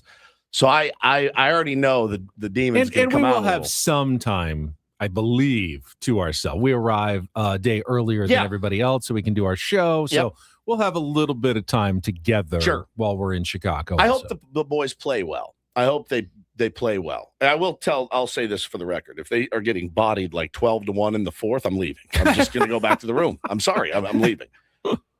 Just I'll get it out there now on record. Your old pal Woodsy's going to take it back to the nice, cool, air-conditioned room and do what I do when I'm on a trip alone. I might want to wander around Wrigley Field. Sure, fine. Well, you get that opportunity. Fine by me. Yeah. It's going to be fun. Good nut. Now, the other thing is so it's weird. It's like a weird hybrid work pleasure trip. Yeah, for sure. Right. I'm not even sure if is it technically a work trip? We're working while we're on the trip, but work's not the one officially sending us on the trip, but they sort of are. There's this weird gray area. And so here's the things. It's a work trip. It's a work trip. So here's the things I'm spun out about in order. All right. The heat, number 1. Packing for that whole trip is number 2. 3. How many suitcases are you going to need for probably 2 4 days? I want to make sure all the listeners have a good time. I'm a people pleaser. So that I'm spun out about that. I want to make sure everyone's having a great time. Number 4, am I going to get any downtime? And then number 5, how much money am I going to spend of my own money? And so, because Odyssey is like, you can't expense a bunch of stuff. I'm like, okay. So how do we work this? Like, what are they paying for anything? I don't know. I don't think so. Well, I think a lot of the meals are included in terms of what David has set up. For sure.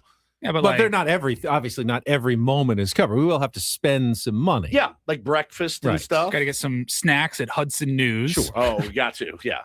I need to get a magazine or 2 at the airport. That's not obviously not covered.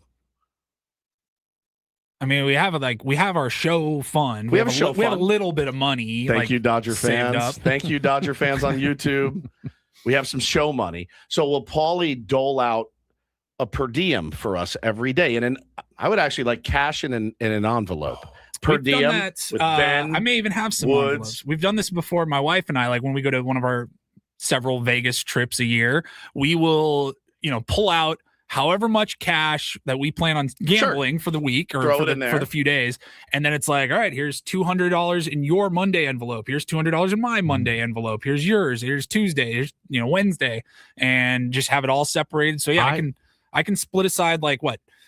$15 for breakfast, $20 for dinner. I've never received a per diem before. That sounds exciting. Here's the problem. I've said, like, I've had good jobs where I've traveled and they give you $72 for a lunch, day for meals, Yeah. and then you reimburse later or you expense it.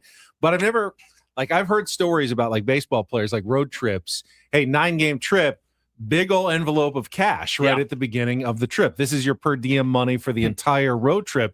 And they open it up, and every player is handed, like, on the plane, big old envelope of cash at the start of a road trip. I just come home with a bunch of baseball cards with my per diem. They can do whatever. A new They can suit. do whatever they want with it, but that's it for the trip.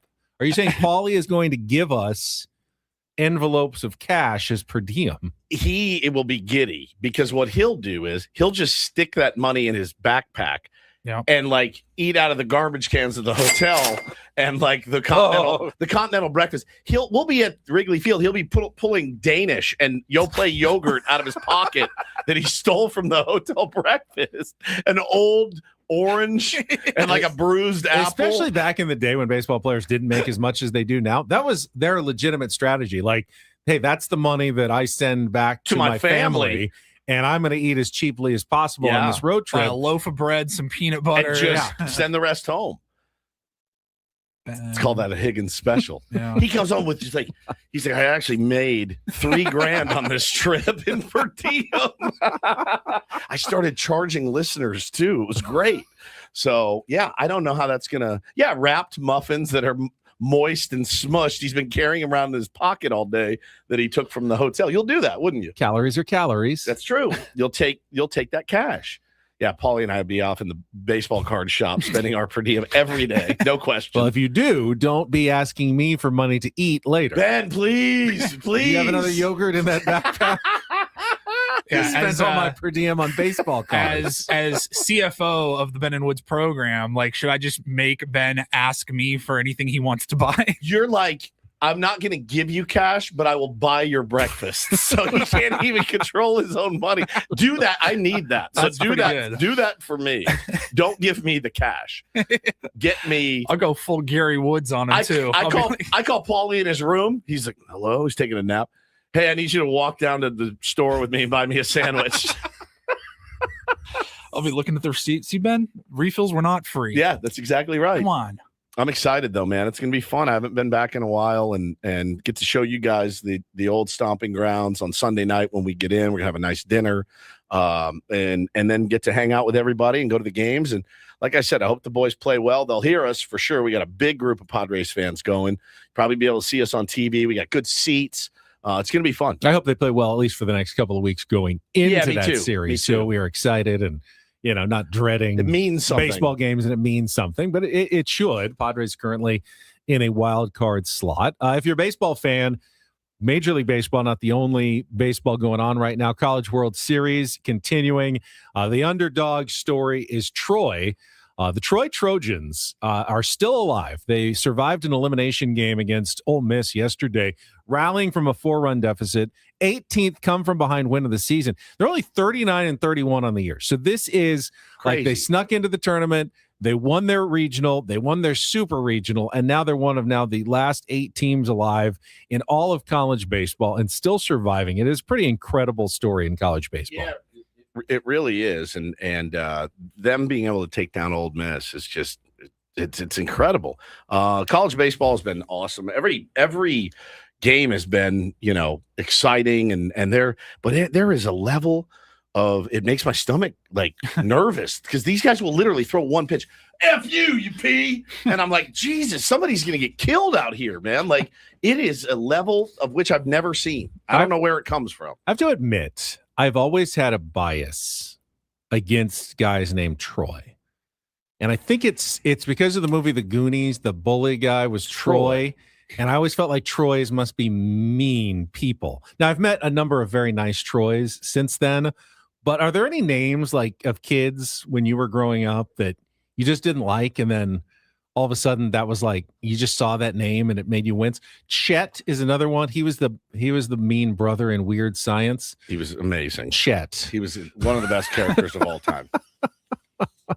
Troy. I've known some bullies named Troy. Troy. My best friend's older brother was named Chad.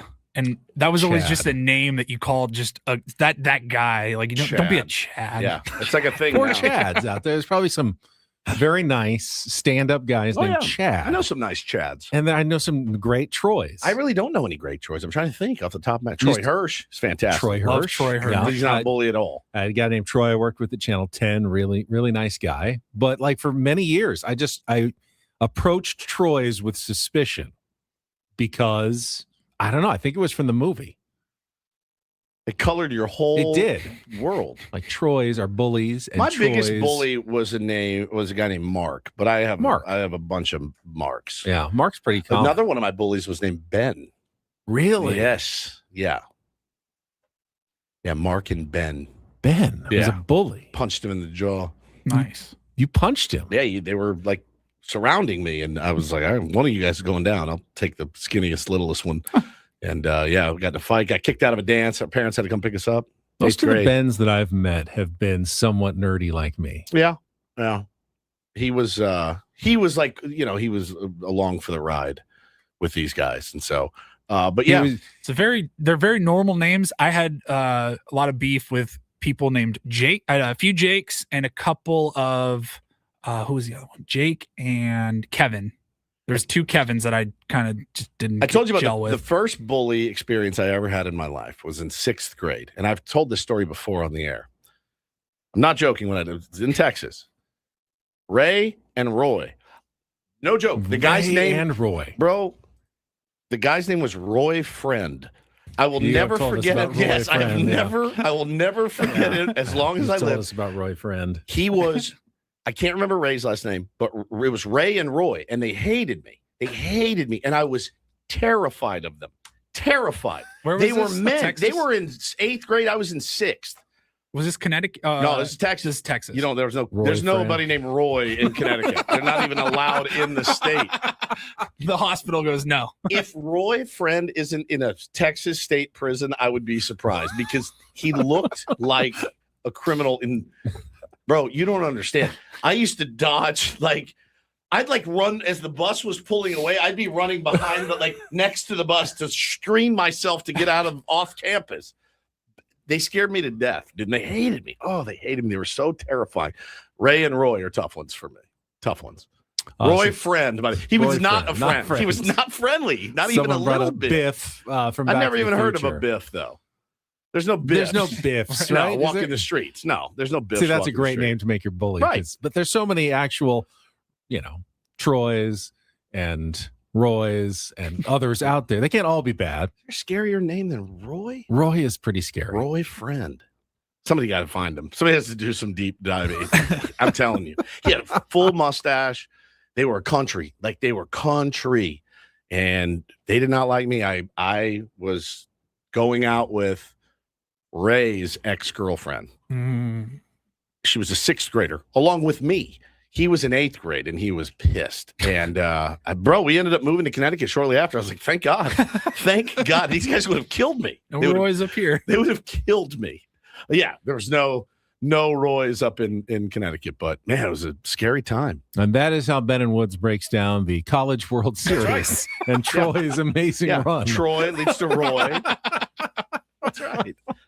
This hour on 97.3 The Fan is brought to you by GL Pools, the swimming pool experts trusted by thousands of San Diegans since 2006. Baseball is back, so is swim season. Make sure your pool is ready. Call now, mention radio for a free month of pool service. When we come back, time for our first game of the week. Got 3 brand new categories in music, movies, and television for Take on Woods, and your chance to qualify for our monthly grand prize staycation at the Town and Country and a $250 food and beverage credit. Call now, 833-288-0973, 833-288-0973. Play our game when we come back next with Ben and Woods on San Diego's #1 sports station, 97.3 The Fan. Oh yeah, let me tell you guys quickly about the pleasure and the goodness of Eco Water. Yesterday, it's a true story, got out of the shower and my cat jumped up on the sink, meow meow meow, wanting me to turn my sink on for a drink of Eco Water SoCal. He does it all the time. He has a bowl in the garage of his own, but he wants to drink it right out of the sink. I'm not kidding. I was going to take a picture, but I was nude. And if I'd taken a picture, you would have seen it in the mirrors behind me. So I was going to take a picture and post it on Instagram, but I didn't. Eco Water SoCal, man, been delivering for our family for years. Got the system put in the home. You guys, you literally get it put in. You fill it with salt like once every year, and you're done with it, man. It's so good. They have the best technology. Their new systems feature smart leak monitoring with a whole home shutoff, financing up to 84 months. Such a no-brainer. Call them today, 760-350-3338, 760-350-3338, or go to ecowatersocal.com. Let them know Woodsy sent you. The family loves it. The cats love it. Everybody loves it. Not everything in life should be hard, especially your water. Keeping it soft since 1925.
And this pool on this roof.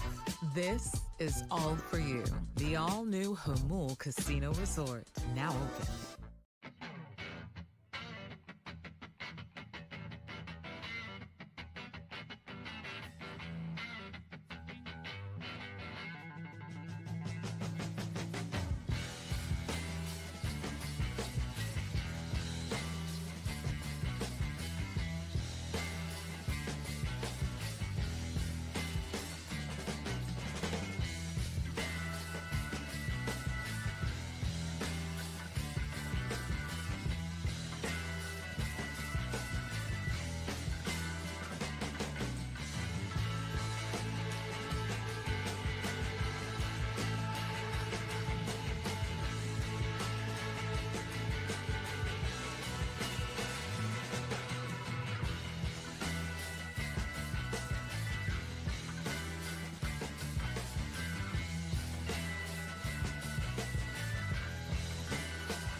Got Dennis Lynn from The Athletic going to be joining us in just a couple of minutes here with Ben and Woods on 97.3 The Fan. But before that, let's get to our first game of the week.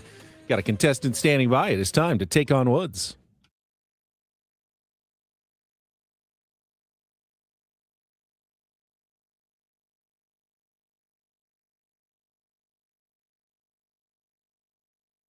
Take on Woods, brought to you by Bay Alarm, security and fire alarms for every business. We got you, and we got Brad ready to join us today. Good morning, Brad.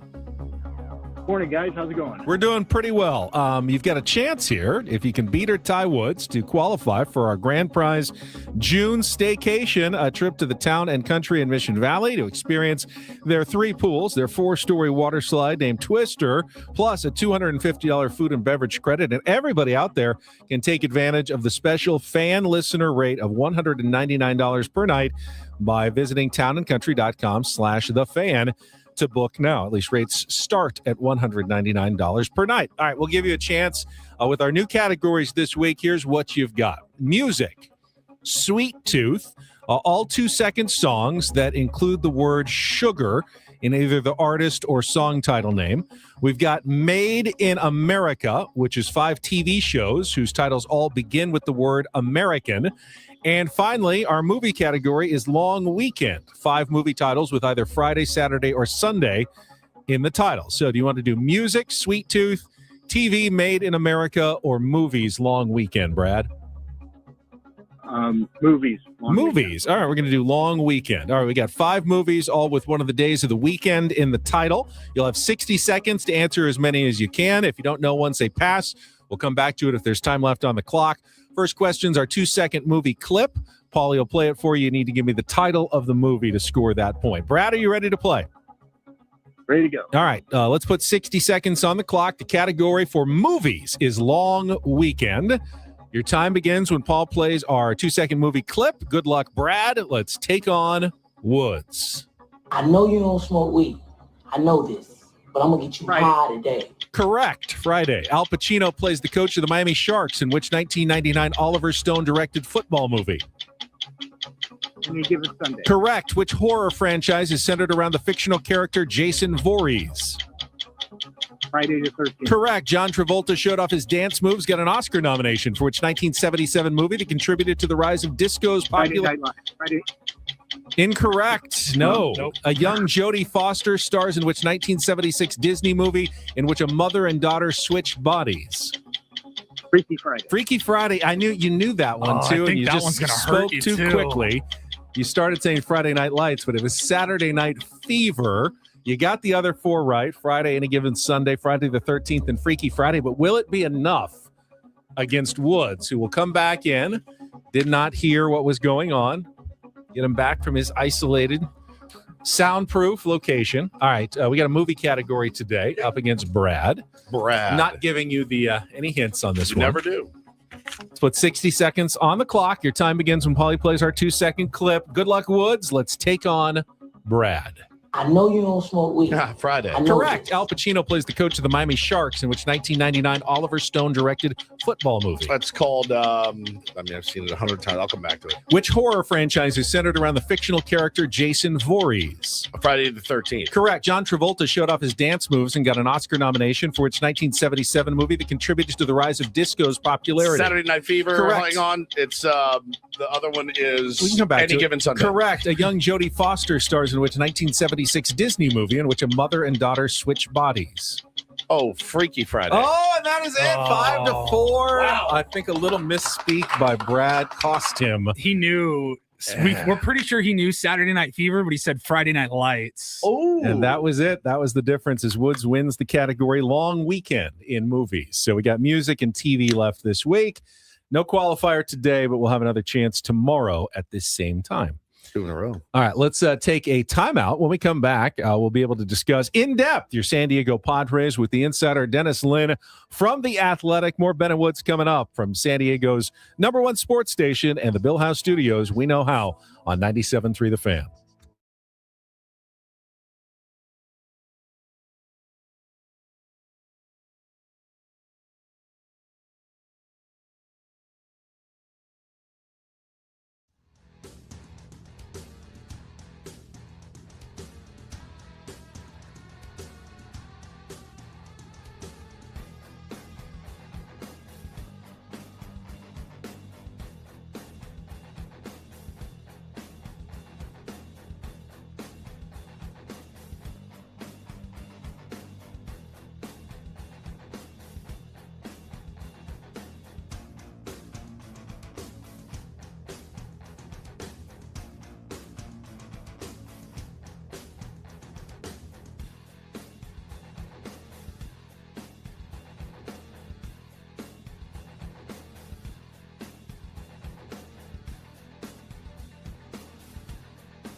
He just, here, I'll show you a little. Just a little. Please don't. Just a little bit. What hurts on you? Nothing at all. A little bit. Not that now. So let's say whatever you're about to touch is the only thing. Let's say It's gonna hurt. Right? All right, yeah. Okay. Pretend your knee hurts. Pretend your knee It's going to in a second. right here.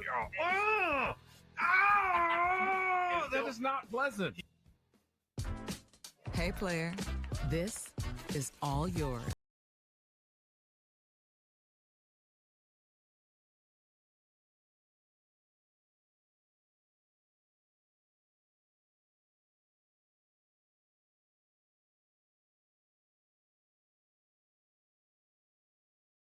In this pool, on this roof.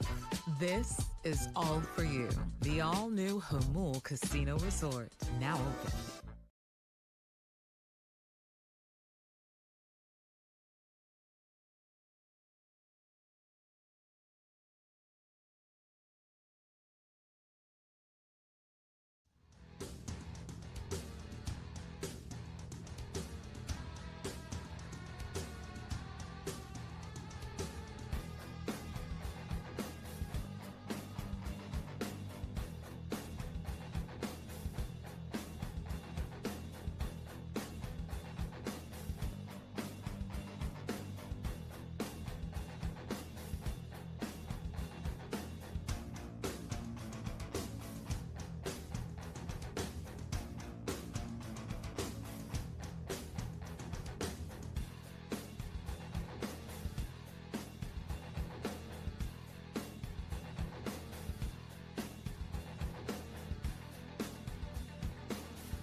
David P. Shapiro, criminal defense attorneys helping good people regain control of their future when charged with a crime since 2010.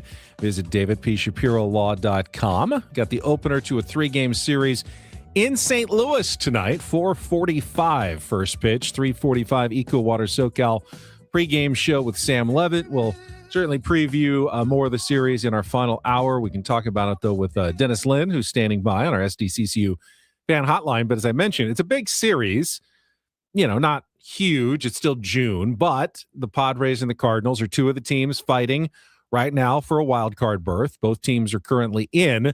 They split the 4 games at Petco Park in May, so whoever wins this series would have the tiebreaker if it comes down to it at the end of the season. And, well, you'd much rather have that tiebreaker than not have that tiebreaker. Let's bring Dennis Lynn on with us right now. First. Oh, let's get to his open. Thank you, Paulie. Happy Monday, Padres fans. It's time to discuss the weekend that was for the Padres with our Ben & Woods Linsider, Dennis Lin from The Athletic. Brought to you by Hamul Casino Resort. Hey, player, the rooftop pool's open, day passes are available, and the spa is calling your name. Hamul Casino Resort, the player's place. And where I want to start with Dennis is basically, Dennis gets to be pretty much at spring training almost the whole time. We were there for a few days. And when we sat down and talked to many of the key players on the team, don't remember Samad Taylor or Jace Bowen or Will Wagner or Rodolfo Duran, any sitting down with us during that time. So these are all kind of newcomers in a certain sense to a lot of Padres fans. Dennis, anything interesting that you saw, when you got to see those guys a little more often than we did during spring training? And how surprised are you about the contributions we're seeing, especially from Samad Taylor in this last week? I'm actually right there with you. I'm learning about these guys too as we go.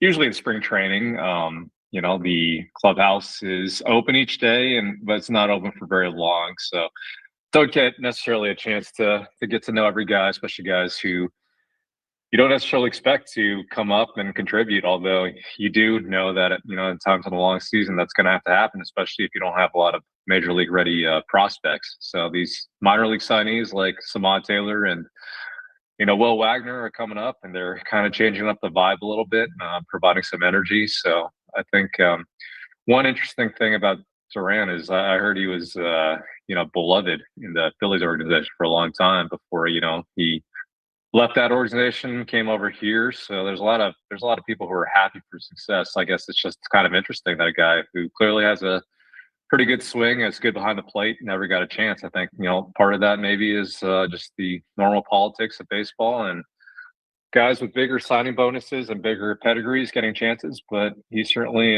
showing what he's capable of right now. And winning 2 series in a row is great. And then that's the step in the right direction. And Ben, you said it's an important series for the tiebreaker, and it is.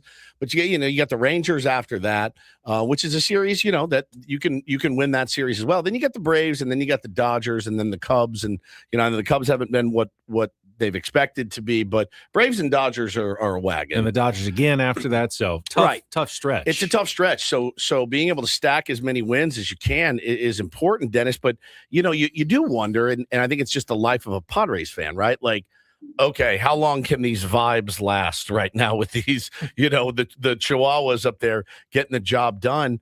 AJ's got the draft coming. You got the trade deadline. I mean, he's going to be busy. And I think there's definite moves he's going to have to make. Yeah. You can't just rely on the El Paso Padres forever, right? It's not a sustainable formula, just like the comebacks early in April were probably not sustainable, as we've all seen. So yeah, he's going to have to make moves. It's just a matter of how much flexibility does he have, and obviously the new owners have not been voted on yet. Yep. So there's a lag there. Who knows what he's been told, behind the scenes on how much he can do, maybe anticipating that they'll be in place at some point. But yeah, I mean, there's a lot of work to do, and now kind of seeing the starting pitching move back to the forefront as a more concern, because you're seeing some positive signs from Manny. You're seeing some positive signs from Jackson Merrill, and Tatis has obviously been hot, although you'd still like to see some more power, although I think it's coming. It just looks like his swing and his timing is coming back at the plate. So that was always going to be a case, right? You're just banking on those 3 guys to turn it around at the plate, and at some point they either will or won't. I think they're trending toward they will more than they won't. So that's a good sign for the Padres. But I think starting pitching, especially with Lucas Giolito and guys like him and Griffin Canning really struggling, that's something that they have to be worried about going forward for sure. It's a tough watch. I mean, really, honestly, both of those guys, the lack of command is tough. And, Ruben gets a lot of credit for what he's done too. But again, you're going to have those guys that they're just hard to figure out. And if they won't attack the zone, what can you do? It's like the Souza thing, right? Like Souza, the Padres are hitting better. Does he get the credit for that? Does Ruben get the blame for Canning? You know what I'm saying? So, I always just kind of put it on the players, what they're able to execute. But I saw a rumor this morning, Sandy Alcantara, rumored to be on the Padres' radar, as he should be, as he always has been for the last few years. they're going to ask for the moon for him, though. Yeah, I think they will. Is he a rental? He's a rental, but He's a rental. They're in it right now. Yeah, they're in firmly in the wild card and race, playing well. Right, right. Yeah, I mean, the prices this time of year, especially 2 months or I guess 6 weeks, whatever it is before the deadline, they're going to be sky high even for rentals like him. But I mean, there's just not a ton out there, I guess, on the starting pitching market. Who knows about Tarek Skubal? Although I think at this point, I don't know if Tarek Skubal will be the best move for a team like the Padres. But I mean, you just need something in the rotation, right? So I think he'll be on the radar. He definitely was last trade deadline. They definitely asked about him. Although it's Preller, so they ask about everyone. Yep.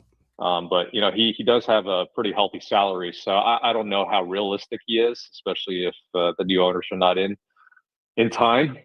But yeah, there's other guys on the market that they could look at, and I think this might end up being one of those years closer to 23 when they bought around the edges. But I don't necessarily know that it's the best approach. I think kind of going all in again while your core guys are still, I guess, at 33, 34. You just don't know what next year's going to bring. It might be the way that AJ Preller goes, but there's just so many unanswered questions about, again, how much flexibility he has and how much money he has to work with. So I think, everything's probably up for discussion at this point. And I think ultimately, we're talking to Dennis Lin from The Athletic on our SDCCU fan hotline. It's not big bank banking. It's better. Dennis, I think a lot on this Padres season rides on the comeback possibilities of Nick Pivetta and Joe Musgrove. And I don't know whether to characterize it as likely, a coin flip, unlikely, or a long shot. I mean, they both are progressing, as we saw reports this weekend, on to long toss. But to me, I feel like if you're counting on either of those guys, that's probably not really wise. Where do you kind of feel, and just personally, on their chances of coming back and being kind of who they are for the Padres in the last month or two of the season? I'm with you. I think anything they provide later in the season, and they're both looking at the second half post All-Star break, so maybe just speculated here, maybe more August than second half of July, but we'll see. That they haven't. They're just playing catch right now. They're not really pushing it. They're just gonna the Padres that are gonna be cautious with them, given what they've got in their injury history and everything. So I think I'm not expecting that much from either guy, just to be honest with you. One thing that was interesting when I was talking to Joe a couple weeks ago about getting ready to ramp up and starting throwing progression again is he's got a bone spur that's formed in his elbow since his surgery, since his Tommy John. Fantastic. And right now it's not. He says it's not, where it's sitting, it's not affecting, I guess him. It's more, he had something more like a bone bruise earlier this year after, he got shut down in spring, and that was what was bothering him, not the spur. So he said it's possible he could undergo or he could look into that same surgery, that nano needle, whatever thing that Tarek Skubal had, if this spur ever becomes an issue. So that's something else to worry about. But I just wouldn't expect too much from either guy, just given that they're coming back from elbow, I guess some structural bone issues for Musgrove. That that's tough to come back from. So the Padres would be wise to go out there and maybe get an arm or two at the deadline. That's unfortunate. Yeah, I mean, Joe, that's the thing is, like, Joe, you've talked to him, covered him for years. It's got to be killing him to not being, not be able to be out there and competing with his team. And, he's with them on this slog of a road trip. It doesn't have to be, but that's just Joe. He wants to be there with his guys. It's got to be eating him alive. You hate to think that there's a setback. What about Pivetta? I mean, we talked to AJ about it Friday. He's cagey with it, as he should be. But, is there any update on him? Pretty much the same thing. As far as I know, there's not a bone spur in his elbow, but there is injury history there with he had a forearm strain a couple years ago. So that's something to worry about. And interesting thing about him is part of his contract is if he spends, I think it's like 130 consecutive days on the IL with elbow injury or ends up getting surgery on the elbow, then his player option for next season converts to a team option. So this guy has, every incentive to at least come back for however long he can before the end of the season. I don't know how many days 130 is, but I think that might be like early September. So he's obviously trying to come back before then. But yeah, there are some major contractual ramifications here for his rehab, but they're going the rest of the rehab route right now. He's playing catch like Musgrove, and yeah, TBD on whatever he provides in the second half. But again, I wouldn't expect too much, given that it's a pretty significant injury he's coming back from. I think there will be some interesting conversations later in the year about Michael King and Nick Pivetta and their options and, what their futures look like. I think that's for another day. Last thing I wanted to ask you about, Dennis, is Craig Stammen, who, it's always going to be a bit of a wild ride to be manager of the San Diego Padres, especially under A.J. Preller with sold-out fans every night. But for the most part, things were fairly smooth for him early. Now we've seen a couple of different instances. You wrote about the yelling match with a fan that we talked about last week with, fan heckling Manny Machado and Craig Stammen and some other guys in the dugout responding. Now we've seen him go out and get ejected and, get in a defense of Ron Marinaccio and his player getting ejected. How do you think he's handling the kind of more intense spotlight, I guess you'd say, that has come with being the manager of the San Diego Padres? He still seems like the same guy. He still kind of defaults to, I know some fans notice this, actually a lot of fans have noticed this. He smiles a lot and laughs a lot, no matter what the result was. It was the game. Maybe that's just I wouldn't call it like a nervous response, but that's just kind of what he does. That's what he knows. Is he's always been a positive, optimistic guy, and it's a different kind of I guess form of optimism than what Mike Schultz showed after some tough losses. But that's what he does, and that's who he's going to be. So I wouldn't expect too much change there. But maybe you're seeing some of the strain show up a little bit just from not winning as much nearly the last month or so, and you're seeing him.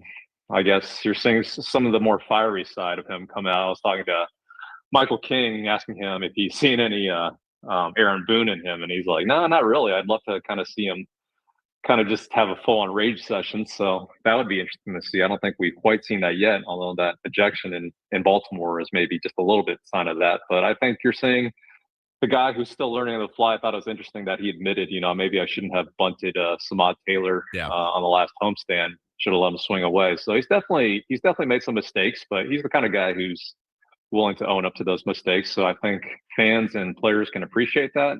Whether he's getting the most out of these players is another question. I think early in the year he was, and more recently it's definitely challenging and testing him. So we'll see where he ends up this season. But I think he's a guy who's always going to laugh or smile no matter what. So I think that's something that you can bank on. Dennis, really appreciate it. Good stuff. Thanks, have a good week. We will talk to you again next Monday as the Padres finally return home from their 3-city trip. Thank you.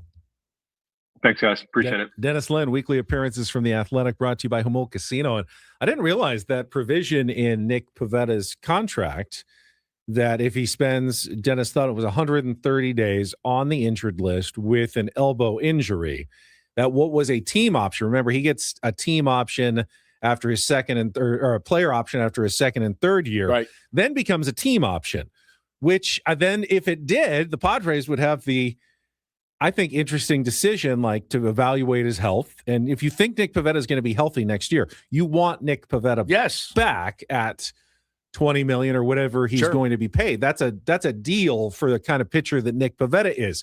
Same with Michael King.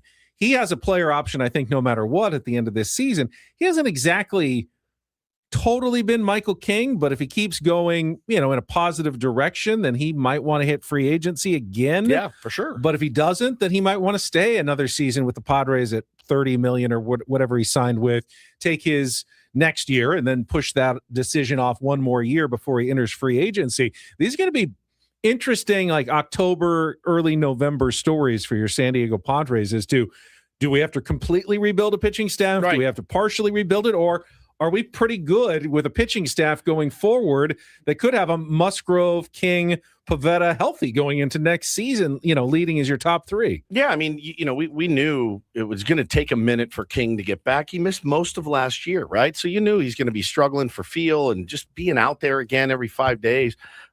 Joe, based on what we talked to him about in spring training, I was like, oh, nice. He's going to be back. And And with Pivetta, I was just like, oh, he's a dog. He's going to make all his starts. And that's the one that's kind of thrown everybody for a loop a little bit.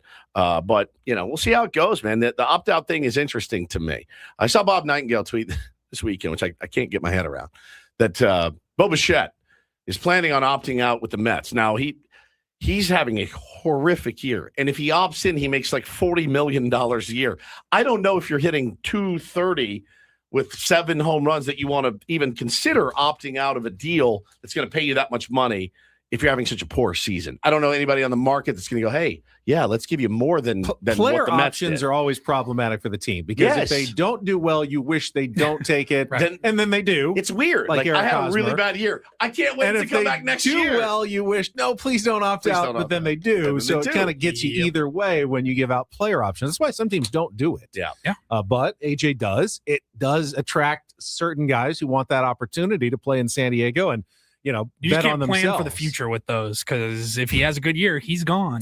In our chat, KG says, talking about Joe coming back is seemingly on the same level of dad coming back from the store with cigarettes after 20 years. I don't think, we see pitchers. Sometimes it takes longer. Like Mike Soroka has come back. He's gone for 5 years. Yeah. Pitching well with the Diamondbacks again. Sometimes it takes longer than you hope, but guys do come back from arm injuries and can pitch well again. You just don't know what the time frame ever looks like, before they're fully back to what they are. I know hindsight's 2020, but man, who couldn't use a Dylan Cease right about now? A guy that's going to go out there every fifth day. 180 with 200 Ks. Yeah. Yep. You say that, and you remember how frustrating Dylan Cease was all of last season. It's just like the whole point. Remember when we had those discussions? What's he going to get? And bro, there's value in 30. just going 30 starts every year. Holly, did your dad ever come back with those smokes? No. Never did. Things would feel Mine better if, Lucas Giolito could go 7 tonight, look decent. We were all excited about Lucas Giolito signing with the Padres. Real quick, we haven't even said what's coming up next, have we? We have not. Darren Smith. Special guest. Oh, early. It's locked in. Nice. Coming up next year on 97.3 The Fan.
got a update from my workout app. It said all of your muscles have now recovered. You're free to come back in the gym. Meaning, hey man, where you been? Where you been? I did not need that reminder. I am aware. I was planning on going. Now a nice nudge. Now I'm furious. Now I don't want to go. Hey, just so you know, all your muscles have recovered from the last workout. Congratulations. Thank you. Siri's like, hey Tubby, you are good to go. Please go to the gym today. I didn't need that. Need that notification. I was planning on going. Now I'm not going to because you told me to. Final hour of Ben and Woods here on a Monday. And normally he joins us on Fridays, but when we saw that he made the jump and decided to follow his longtime team that he has passionately rooted for from childhood, the New York Knicks, to San Antonio for a potential Game 5 clincher in the arena, and then got to actually see it happen. I think that's kind of like the dream of most sports fans. How many actually get to make that happen? Darren Smith is with us here on our SDCCU fan hotline. Darren, that worked out quite well for you. Worked out pretty well. Yeah. Still here. Look. I'm still there you in the are. Arena. We're not leaving. Haven't even We're cleared never out the going arena home. yet. Yeah. We're still here. So just never going to leave. Yeah. I mean, it just totally worked out, and it all was sort of last minute bits and pieces, trying to figure it out with a flight, with a hotel. How's this going to happen? Who's going to go?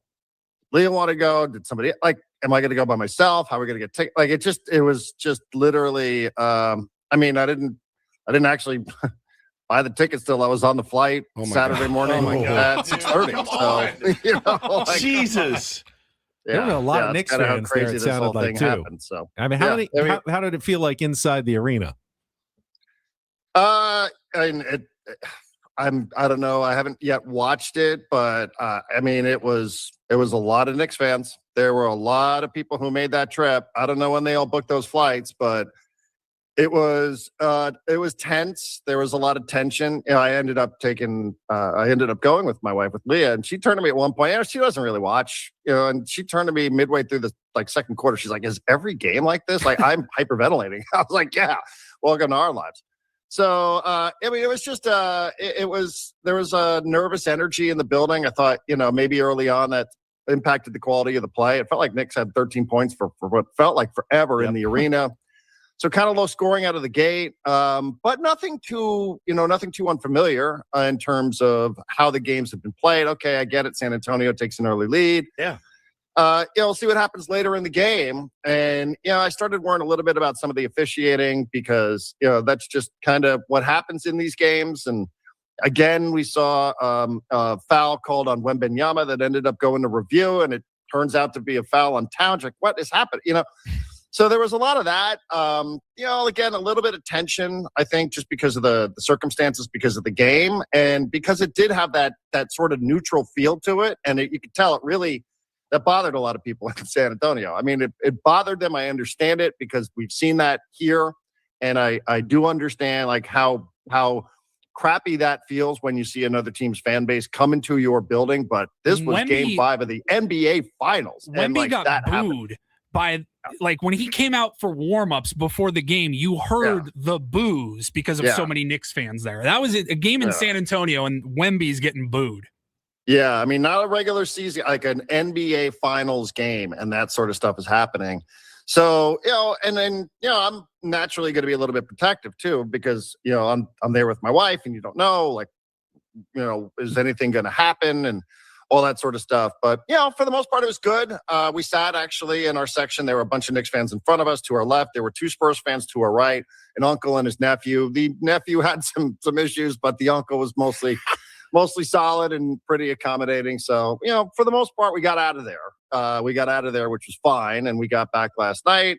So we are back here in San Diego. So I hope people don't think I'm actually still in the arena. But, man, it was just amazing. I mean, just, watching that and, getting the opportunity to go and see something like that and experience something like that is completely, it's something I'll never forget. I mean, truly highlight of my sports fandom, I think. I don't know whatever even else to compare it to. Yeah, I mean, I was so happy when I saw you did it. You posted your gate, and I'm like, son of a bitch, he did it. He pulled the trigger. And I'll tell you, man, I watched the entire game too, and it was, if you're a Knicks fan, you're like, this is literally going to script. And to be able to watch a guy say, I got it. It's the coolest thing in sports too. When a guy's like, don't worry. I'm going to get the board. I'm going to fight for it. I'm going to sprawl out on the ground to get it. I'm going to pass it off. Then I'm going to get up. I'm going to run down. I'm going to take the ball and I'm going to shoot it. I'm going to make it. Jalen Brunson is unbelievable. And you literally could see, I was watching with my children. I go, effort. Look at the effort. He wants it so bad. He wants it so much more badly than they do. And he took it upon himself. That must have been incredible to watch in person. Yeah, and that was coming towards us in the second half. So that's the corner where we were. So where the Knicks were heading. So we got to see that happening right there towards our section, which was great. And you're right. I mean, he ended up going on a 10-0 run, I think, himself. Yes. He's there's this slow-mo video of him being guarded by the Defensive Player of the Year, by Victor Wembanyama, who's literally a foot and a half taller than him. And he's out there on the wing and he takes him off the dribble and he goes past them and he uses his offhand to bank it in off. And you're like, this is just, it's just such an incredible thing to watch. And, I know there's been so much dialogue about him, about his size. I thought that the radio call was great. No lead too big, no guard too small. That's what this team proved. And it's a great line from the radio voice of the Knicks. So it was true. And you're right. I mean, he is I was talking to my wife about that, about, how inspirational like they are, just because. Yeah. And I understand people don't like the NBA or don't like basketball or are inclined to not like a team from New York. Totally get it. But just in terms of if you actually allow yourself to learn the stories or read the stories or just listen to a little bit of their stories about the guys, the connection with the three dudes from Villanova, all the Knicks fans call it the power of friendship. These guys love each other. They love, it's such an easy team to root for, not just because it's me and it's my team, just because of who they are. And it honestly, it could just not have happened to a better group. Just really proud of them. I'm just really, there's a little bit of that dog that chases the car. I don't know now, we caught the car. What do we do? Right. So it's a little disorienting today to be like, well, what is my fandom like? I don't, what is this? I've been defined by following this loser around for my whole life, and it's here, and it's just pure joy, though. I mean, it's just it's a feeling that everybody should get to experience at some point. It's crazy though, seeing all the clips of the fans and how New York looked. I mean, seeing the celebrations in New York on Saturday night, and I saw people kind of saying the same thing. Is this the most likable New York sports team maybe of all time? Everybody that didn't have a dog in the fight, I feel was pulling for the Knicks. Yeah, I mean, there is some of that from the history of some of those teams. You're like, oh man, good thing they won, because we don't embrace them as humans, just as the athletes and the avatars. But I think these guys, they feel different, and what do we really know? I mean, just watching them on television, and got a chance to see them twice. But yeah, I mean, it feels like it's a real thing. It feels like they're guys that you can truly just be happy for. If you're just somebody who's completely neutral in this conversation, you're like, what do I want to see happen here? It's okay to feel like you just watched a group of solid citizens go about their business and do something that hadn't been done since 1973, which just is amazing. Incredible. So, Darren, I'm curious. We were having this discussion before you came on, and we're not really qualified to answer it, but you are, as a run-of-the-mill, longtime Knicks fan. How do you feel about the giant celebrity fan contingent that we saw not at the games, celebrating on the floor? Is that a good thing? Is that a bad thing? I mean, and the Knicks, how have they cultivated that in terms of, we heard Ben Stiller say, I don't pay for my tickets. They just want me down on the floor, obviously. My question to you guys during the break was, is it weird? I didn't care, but is it weird to see Timothy Chalamet and Ben Stiller with goggles on in the celebration in the locker room? Again, I don't care. Spike Lee was in the Pope Mobile in Brooklyn. Yeah. They were he was out waving like the Pope. And by the way, he deserves it. Oh, they did a side-by-side of him. He does. Oh, my he's God. Been there forever. But the goggles now have their own sponsors. They're Michelob Ultra or whatever. Right. So, listen, it's just part of the team. It's just part of, I think the thing that you can say again, and a lot of celebrities go to Laker games, but are they always Laker fans? I'm not sure. Yes, some shade there. That's just sort of the scene and the place people want to go. And this popped up in Game 3 in Taylor Swift, or Game 4, I guess, with Taylor Swift.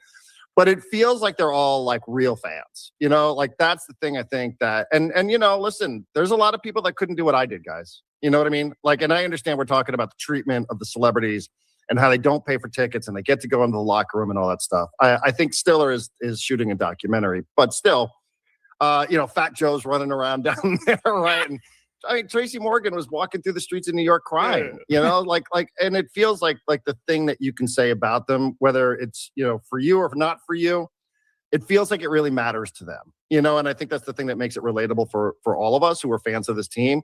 It doesn't feel like they're just getting the privileges and they don't appreciate it. It feels like they really love the team as much as we all do. So, Chalamet, I don't really even know who that is. I got to be honest. After all of this, I'm still like, who is he? What does he do? Is he a singer, an actor? He's an actor. He's a really I good don't know. actor. You not seen Dune, Marty Supreme. I mean, he's been like everything for the last 5 or 6 years. Dating the Jenner. SVU woman, I was still sort of like, I don't know, but I'm with it. And I think when you see her, you can tell it really means something to her, and I think it means something to Timothy Chalamet. And I think it means something to John McEnroe and Larry David and all those guys. John Turturro. I get it. I do. I understand it. And, I know people say, well, hey, the real fans, you're all being priced out or whatever. And there's an element of truth to that. You're not allowed to be critical if you accept those seats if you're Ben Stiller. You can't go out there and criticize James Dolan. You're being bought off. I understand it, but I do think that they love the team. And I think that's what's important, like that they get those opportunities. Great. I would like that opportunity. Never going to get it. So, you can overdo it on television for sure, but I do think that those guys, again, they're not just there to be seen. I think they actually love the team and they were emotional about the team. So I think that's okay by most of us. Yeah, they're not Instagrammers. You know what I mean? They're not influencers. Yeah, right, not influencers. I don't know, like somebody like Kirk Herbstreit was doing down there. That was a weird one. Like Rahm Emanuel, what's he doing? I think about what's the line of how famous you are? Like, where do you draw the line on who gets free tickets and then who asks for them and is like, I'll pay for them? Because everybody courtside didn't get free tickets from the team, but it's funny how the richest mayor people of New York there paid for nosebleed seats himself to go to the game. Yeah. Which is probably but even that move was a too. privilege because not many of us can call MSG and get those tickets. But I guess if you're the mayor, you can. So the rest of us had to go to the secondary market and basically take out a second mortgage. So the only bad thing now, Darren, is now that you won one, you're going to be like, all right, well, one is fine, but we got to have two to prove that the first one was real. It's a never ending cycle, I'm sure now, but you got to bask in it for a while, certainly. And being able, the panic of, I would imagine the panic of, I'm going to get a plane ticket, a hotel, and a ticket to this game, one for my wife as well. We're going to travel all the way, halfway across the country to San Antonio. We got to get an Uber. We got to check in our hotel. We got to get down to the arena. And then if they lose, you're like, it's like lighting money on fire. But can I just say though, because you're right, like that thought crossed my mind a million times. Yeah. Right. So when I talked to you guys on Friday, I had booked the flight, but it was refundable. And it was still sort of like, are we going to do this? Let me just keep checking the secondary market. Are these tickets going to go down? Doesn't look like it. Okay, do you play that game where you wait until like an hour before? I don't know. Seems like it's risky to me. But I think, had all of that happened, right? Had I, spent what we spent on the flight, got a free hotel, companion pass, shout out Southwest Airlines too. So now you are a independently contracted radio host. Can you write that off on your taxes? Oh yeah. I've got a very, very good account. Okay, good. But I do think like the regret of I put it on two sides of the scale. The regret of spending that money to watch them lose is less than the regret of not going and watching them win. Agreed. Right? Yeah. Agreed. So that to me just became, what would you regret more? Will you regret it more if you spend this money to go there for this once in a lifetime opportunity and they get blown out and you get beat up in a parking lot? Or will you regret it more that you could have gone and you didn't go? Because I could go, and I couldn't go when I was 21 years old. Yeah. And this team was in the finals in 1994. But I can do it now. And, this is why we chose this lifestyle that we chose, so that we could do things like this, so that we could spend a little bit of our money, our savings on this, on a really, truly unique opportunity. So I did think about that because I was thinking the same thing. What if they lose? And it feels like they're going to lose. And, oh, man, then everybody's going to be, people are going to be on you for how much money you spent. But not going and feeling that regret, I think, would have been worse than the regret of going and watching them lose. Watching it on TV would have been excruciating. Yeah. One of I had a ticket booked. Yeah. I had a ticket. I could have gone. One of my But I closest didn't. friends in the world essentially flew from Singapore to New York to go to that game 3, and he spent an exorbitant amount of tickets or on those tickets, and it was the only game they ended up losing. And he goes, I wouldn't have changed it for anything in the world. That's all I wanted, was to see my beloved Knicks in the finals. I'm good. I am set. It was special. It was special. I mean, we were like checked into the hotel, and doesn't take long to come across somebody with Knicks gear, and I said, hey, where are you guys pre-gaming and such? Because again, I wanted to be around other fans for obvious reasons. Not the river walk. Most overrated bit of all time. The San Antonio River Walk. It became a little bit of a dangerous place after the game. 100%. For anybody wearing Knicks fans. So, but there's one guy's like, oh yeah, we're going to this Irish pub, and I don't remember the name of it, but he's like, it's in the group chat, and he gets on the elevator and he goes upstairs. I'm like, who did he think he was talking to? And then I saw somebody else, and they're like, oh, you're not in the group chat? I'm like, what? And there's a group chat of like 700 Knicks fans who just like put this together for this trip. They don't know anybody. Like, they don't know each other. There's groups of 2 and 3 and 4 or whatever. And so like this whole group is just like now connected through this experience. Amazing. It's cool. And everybody is flying back to wherever it is that they live now. So, some people having more success than others. Thankfully, we were able to get back last night after a little bit of a delay. But I mean, just like an incredible, unforgettable moment, and just an amazing 40 hours, man, that I'll never, ever forget. And now if you get audited, you can show this clip, in your hearing. Yeah. Like, I absolutely needed to spend that money to be there so I could be on with Ben and Woods and talk about it on Monday 100%. morning. That is Thanks so right. much, Darren. Thanks, Great Steve Smith. firsthand stories. We Congratulations. loved You got it. Appreciate it. Darren Smith joining us a little early this week. Do really appreciate it. I know this is going to maybe be an unpopular take. I haven't been to the Riverwalk. I went to San Antonio many years ago. It's horrible. I kind of feel that way about the gas lamp quarter. I mean, there's so many more better spots in San Diego than the gas lamp. It's not really like, if I tell a tourist to come in here, a friend, It's because you live here. I'm sure locals in San Antonio are like, I don't want to go to I the would think Riverwalk. that's why. That's it's like why the strip in Vegas. That's why I'm feeling like, okay, let's not be so hard on San Antonio, because like there's 100 spots I'd rather go than the gas lamp probably, but it's great for tourists. The Riverwalk is the most overrated. You ever want to have eat Bennigan's on a river? Here it is. Like not even a real river. Enjoy. All right, so the gas lamp's better than way that. better. There are some good spots in the gas lamp, at least. Terrible. All right, fair enough. But just wanted to know what we were dealing with here with the Riverwalk. All right, we'll take a timeout. When we come back, Paulie still has a Reindl Report to get to, plus MLB Reacharound and our look ahead to the Padres Cardinals series, all coming up with Ben and Woods, broadcasting live from the Bill House Studios. We know how on San Diego's #1 sports station, 97.3 The Fan. Well, it's not overrated, my friends. Insurance, Super Sure Insurance. Listen, we've talked about this before. If you are a owner of a business, CFO of a business, HR manager even, and your company has more than 25 employees, you want to listen up right now. Buy a policy online, Super Sure. They are the super agency built for you. They are licensed in every state for your business insurance and employee benefits. Keep it simple for you, all with year-round support for you and your team, because the risks, the gaps, that happens all year long if you own a business. So you can check out the fine print facts, translate your current policy into plain English. You can see what's covered and what's not, plus a business value calculator. So you can estimate what your business is worth. You know what actually needs protecting. Go to supersure.com, one super agency, one powerful platform, all your policies in one place. Again, go to supersure.com, paid for by Super Sure Insurance Agency, LLC, a licensed insurance agency.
Hey, player, this is all yours.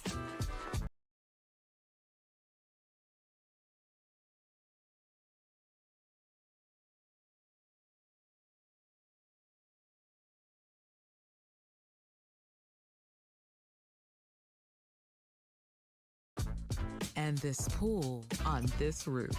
This is all for you. The all-new Hamul Casino Resort, now open.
Ben Woods, brought to you by David P. Shapiro, criminal defense attorneys, helping good people regain control of their future when charged with a crime since 2010.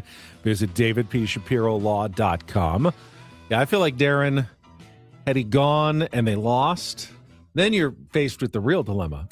Should I spend another 10 times more and try to go to New York for game You're like, 6? I'm already in now. And double down. Then you're chasing it. And then if it goes to game 7, do I go back to San Antonio? What if they lose? And now I spent, tens of thousands of dollars to watch my team lose 3 straight and collapse, and one of the biggest chokes of all time. Yeah, for sure. Yeah, I'd definitely be spun out by all of that. Appreciate him going and joining us and sharing that with us, though. Let's get right to it, though. A little late, but never too late for a little Reindl Report. And get things started here with our today's edition of the Reindl Report. Now tuned into the greatest.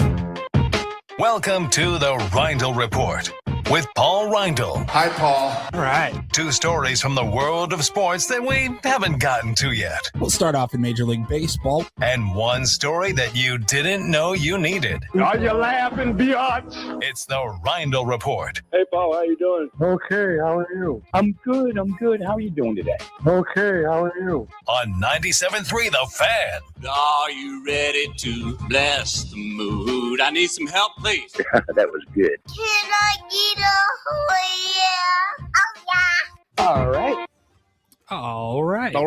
All right. Happy Monday, gentlemen. Happy All Monday. right. Yes, happy Monday. Oh, relax. I You was a okay little over late. there? Yeah, I was just a little late. Sorry. You're a mess. My You headphones cut out for some you reason. are The cord in is a little full-on short circuit. mess. He's having a rough one. He's having a rough day.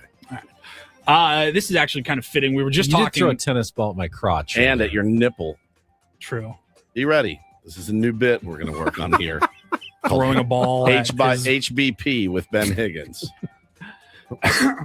See if he's ready for it. Go ahead. Was he good? No, he's fine. All right. So we were just talking with Darren Smith about the celebrity aspect of the New York Knicks and the crazy playoff run that they just completed. Had a clip from late last week that we wanted to play this morning. This was after Game 4 and before Saturday night's Game 5, but Rich Eisen had Larry David on his show. Yeah. And Larry David, one of those people that was sitting courtside just about every single game. You were able to see him. Saw a lot of people, whether they were there in person or just watching and filming their TV, people only watching Larry David and seeing actual Curb Your Enthusiasm moments in real life. Yeah. Like the referee stopping right in front of his seat, and you see Larry put his arms up like he's trying to look around the guy, and then as soon as the ref moves, San Antonio's coach comes and stands right in front of him. Josh Hart missing that easy lay-in, and him just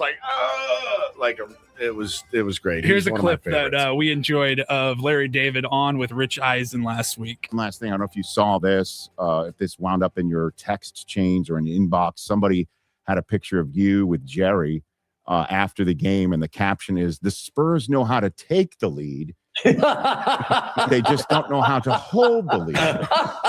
And that's the really most important part of the lead, is the holding. So good. I saw that. I love that. I thought that was so funny. Yeah. And we're just taking down baskets. Yeah, right. That's what he did. Yeah. Oh, Larry David. He's brilliant, man. Can you imagine if you're the person who sent that tweet and they're Larry talking about David it. thought I was funny. Yeah, He thought I saw was that funny. and thought Thought I I was was national radio, TV. Yeah, pretty cool. We've been trying to get Ben to watch Curb Your I Enthusiasm. even know for that. years. I know to. that That's bit from from Seinfeld. Seinfeld. They take the reservation, but you need to hold the reservation. I don't think you do. Yeah, you have to watch Curb. It's embarrassing that you haven't at this point. You have to. You work with Larry David Jr. here, me, every day. You liked Seinfeld well enough, right? Yeah, He didn't really like Seinfeld. I'm not my favorite, Sure. but I watched enough. This of it. is 10 This times is so better. much better. 10 times better because Jeff Garland's in it. I mean, it's hysterical. I have almost finished Crashing first season. Really good for you. I've been It's good, isn't it? watching through it. It is good. Yeah, you'll love Curb. Is incredible. All right, we will move on to major and amateur and minor league and Mexican League baseball and everywhere else that our beloved Irishman Brian O'Grady played throughout his career. Brian O'Grady over the weekend, I believe this was on Friday, he posted that I think after 12 years, he said, of playing professional baseball, he's ready to call it a career. He posted a 3 or 4 minute long video, which we will play in our entirety. That's right here. entirety, no. No, we do want to play a little bit of it though, because there were some homages to his time here in San Diego. Yesterday was a crazy day. I was sitting on the couch at my parents' house thinking I was playing in Lehigh Valley today. And next thing you know, I'm, driving down I-95 to the Philly airport to come here. His major league debut and an 8th-round pick of the Reds in June of 2014. Congratulations. Of the last 27 they have played. And there's the first major league hit by Brian O'Grady. 1-0 pitch. Into right field. Brian O'Grady, first big league home run. I'm gassing. Clowns, I spot them and You are playing over. I thought he got to the Padres stuff a lot. Gets through his sooner. major There it mouse is. hairs. Oh, no. And open, and they just want you to be yourself. Pretty quickly, I got my bearings and was having fun. Well, ladies and gentlemen, the first domino has fallen. The Padres are on the board, and they have signed, maybe from Dublin, Ireland. It looks like Brian O'Grady. I'm like, who's this guy? It's great that made it in there. And then over your face. What's wrong with my face? I shaved, which is the last time I've shaved my face, and it's a reminder to never do it again. Yeah, and then some Padres highlights. Yeah. Kind of a montage of his career. Well done, but that career includes some moments here with Ben Woods and the Tier 1s. One of the better human beings I've met, getting to do this job over the years. Talk about, obviously we had never heard of the guy. No idea who he was. Had some fun at his expense. When he got signed in March. Yeah, and he totally had fun No, it was with like it. in December. It was December. before all the yeah, other yeah, big yeah. signings. We had him on the show in which March. is why we didn't have anything else to talk about. So they've signed Brian O'Grady, and maybe this is it. Yeah. We're like, Woods, he's from Philly. Yeah, And you I'm were just like, no. So Grady, he's our resident Irishman. We had so much fun with him. He was such a good dude. And yeah, one of those guys, like, we all have our bands that we like that are a bit, well, not all of us. I have my bands that I like that are a bit obscure. And you're like, why couldn't you make the $1 billion that Nickelback made, right? Like, you guys are so much better. That's how I've always felt about Brian O'Grady. Like, why couldn't he be the one that makes, all the money? Because he did it, he played really hard. He wanted it badly. And, but man, you see him with his wife and 2 kids and you're like, this guy's got nothing to complain about, had a long career. He's one of 20,000 to do it. And just a really great dude. So we love BOG around here. Yeah. It's gotta be tough to really set aside the first dream, whatever that is, and being a baseball player. Yep. That's no longer going to be my final destination, but everyone has to do it at some point. Well, it's like your identity at that point. Well, it's who you are. It's all you know. It's what you've done your whole life. I think there's, there has to come a realization of like, okay, I've got a wife, I got 2 kids. I'm down here playing in Mexico and I'm having fun. I'm playing well. He played really well last year, but at some point, like, all right, it's got to be a hard door to open and walk through. And he's fine. He'll be fine. He's going to be great at whatever he does. So, I saw that this weekend, was blown away. And we've all collectively raised awareness for the Red Hot Chili Pipers. That's true. They owe us actually quite a hat tip. They really played do. a lot of their music. Somebody we don't play a lot of their music on the show is Rod Stewart. And boy, did he make some waves here in San Diego, actually, locally. So I saw this, I think, on Friday night, actually. So Friday night, Rod Stewart was supposed to play a show down, I believe, at the amphitheater down in Chula Vista. And less than an hour before start time, he canceled the concert. That's it. People were literally at the venue. Like, the doors opening. Like, we're ready for this show to start. Where was it? The amphitheater. The amphitheater, okay. Yeah. So, which is super convenient and easy to get in and out of for most people. Tony Gwynn Jr. actually bought Chris Ello tickets to that show as a gift. For Christmas. Now he's got to figure out what else to get him. That's right. His team said that he was suffering from an acute upper respiratory infection that has resulted in laryngitis. He always sounds like he has laryngitis. That's a good point. When he sings, "Oh, Maggie, I wish I'd never seen your face." He never doesn't sound like he has acute laryngitis. Always. Good point. Now, I was looking at his set list. I was trying to see of where he had played recently, and he sure enough was in LA like 2 days before the San Diego show. So you could at least say he was probably here in San Diego when they pulled the plug, because he was planning on doing the show, I guess. And then an hour before start time, they pulled the plug. Everybody's got to get their refunds, go home, and all that on a Friday night, rush hour. You and your third wife are so excited that you guys get to go see Rod Stewart finally together for the first time. And you're so thrilled. And you drive down and you get a glass of wine. And Honey, like, who are we going to see again? Don't worry about it. Rod Stewart. I've never heard of him. Yeah, you'll know a couple songs. You'll have a good time. So old upper respiratory infection, laryngitis, Rod Stewart, he pissed off San Diegans a little bit more when the next morning people saw on Instagram that he had posted a video of himself and his 2 sons on a private jet as they were flying to Boston to watch Scotland in the World Cup. And everyone goes, "So how sick were you, buddy?" Here's a little bit of... I feel terrible. Here we are flying off to Boston to see Scotland in the World Cup. It's been 28 years. So these kids, I've told them about it, but they've never been. I've been to 7 World Cups. So this Where one... Where have you been? Oh, I've been to Argentina, I've been to Germany, I've been to France, Italy, Mexico, loads of them. That's 6.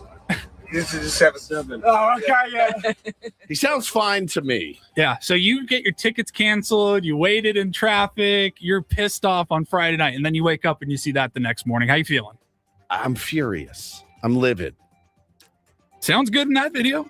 I mean, he sounds like Rod Stewart. Yeah, he does. Who's 81, by I'm the way. actually not, you'd be surprised, not really a big Rod Stewart fan. No, I hate the name of the song Da ya think I'm sexy. Yeah.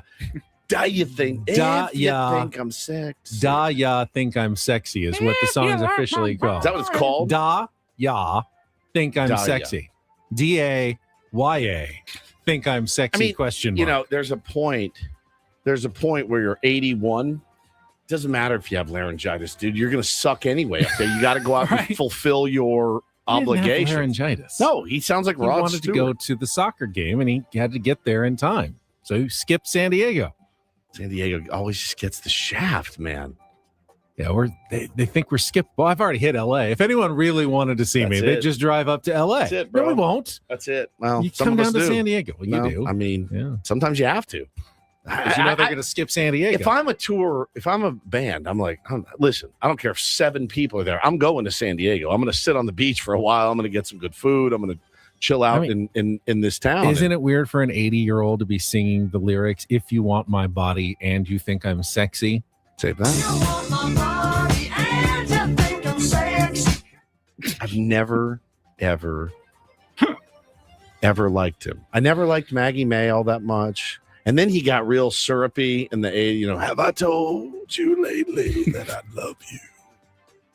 It's funny. I didn't really mind when Morrissey canceled. I was actually kind of Point of pride, kind almost. of honored. Like, oh, he got I me had too. tickets. He got me too. He got me too. That's a very not elite fraternity that you're in, of people who I have get it. I been get it. canceled It's on not, by Morrissey. it's not an elite fraternity, but I'm one of them. I can say that it happened to me too. Oh yeah, it got me too. My buddy Craig, who I went to Oasis with last year, Morrissey's gotten him like 7 times.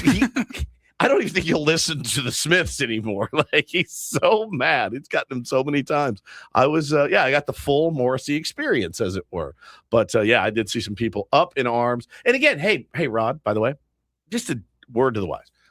If you do bail and you do call in sick, you don't have to post the video of you like, here we are off to Boston. It's going to be my 7th World Never Cup. felt better. Never felt better, but ready to party in Boston. If you didn't post that, everyone would just think you're sick. If ya da bail. If ya da bail on San Diego. You have to bail. Everybody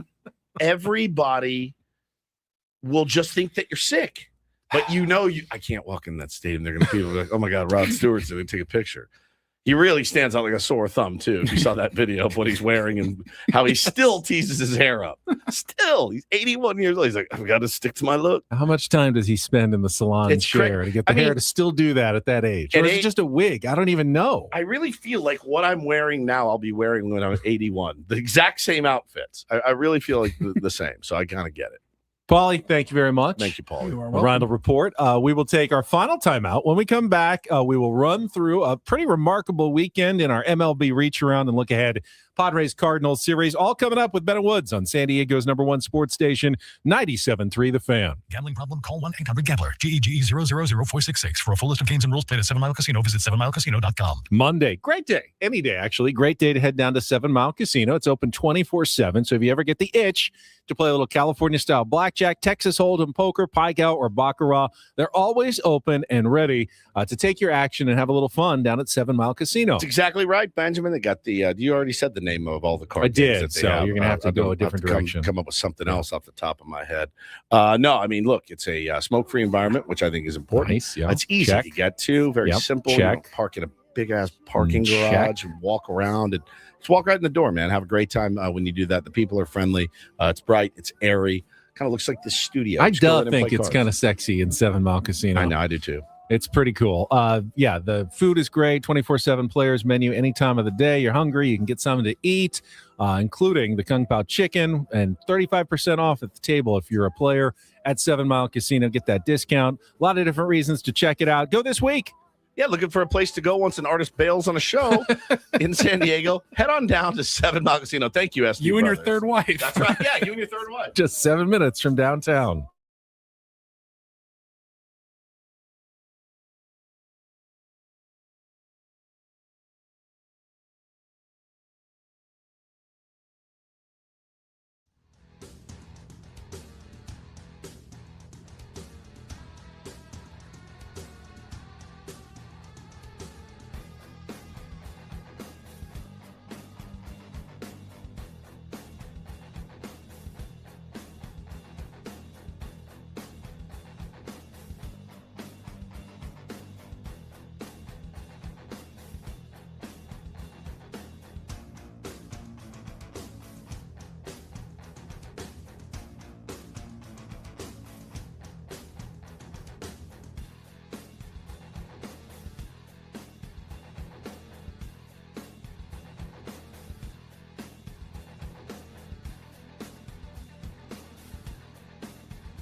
He just here. I'll show you a little. Just a little. Please don't. Just a little bit. What hurts on you? Nothing at all. A little bit. Nothing. Now, So let's say whatever you're about to touch is the only thing. Let's say It's gonna hurt. Right? All right, yeah. Okay. Pretend your knee hurts. Pretend your knee. It's going to in a second. Right here. Oh, that is not pleasant.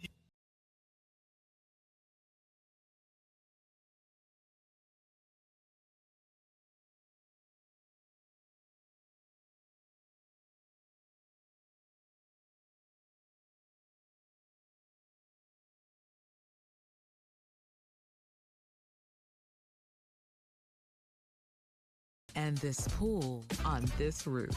This is all for you. The all-new Hamul Casino Resort, now open.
You like it? I've heard this bed for years. Yeah. And I just realized, no idea who this is. Well, it's the singer from The Strokes. Okay. Julian Casablancas. And the song is called 12th Dimension. It's a good one. 11th Dimension. Sorry, 11th Dimension.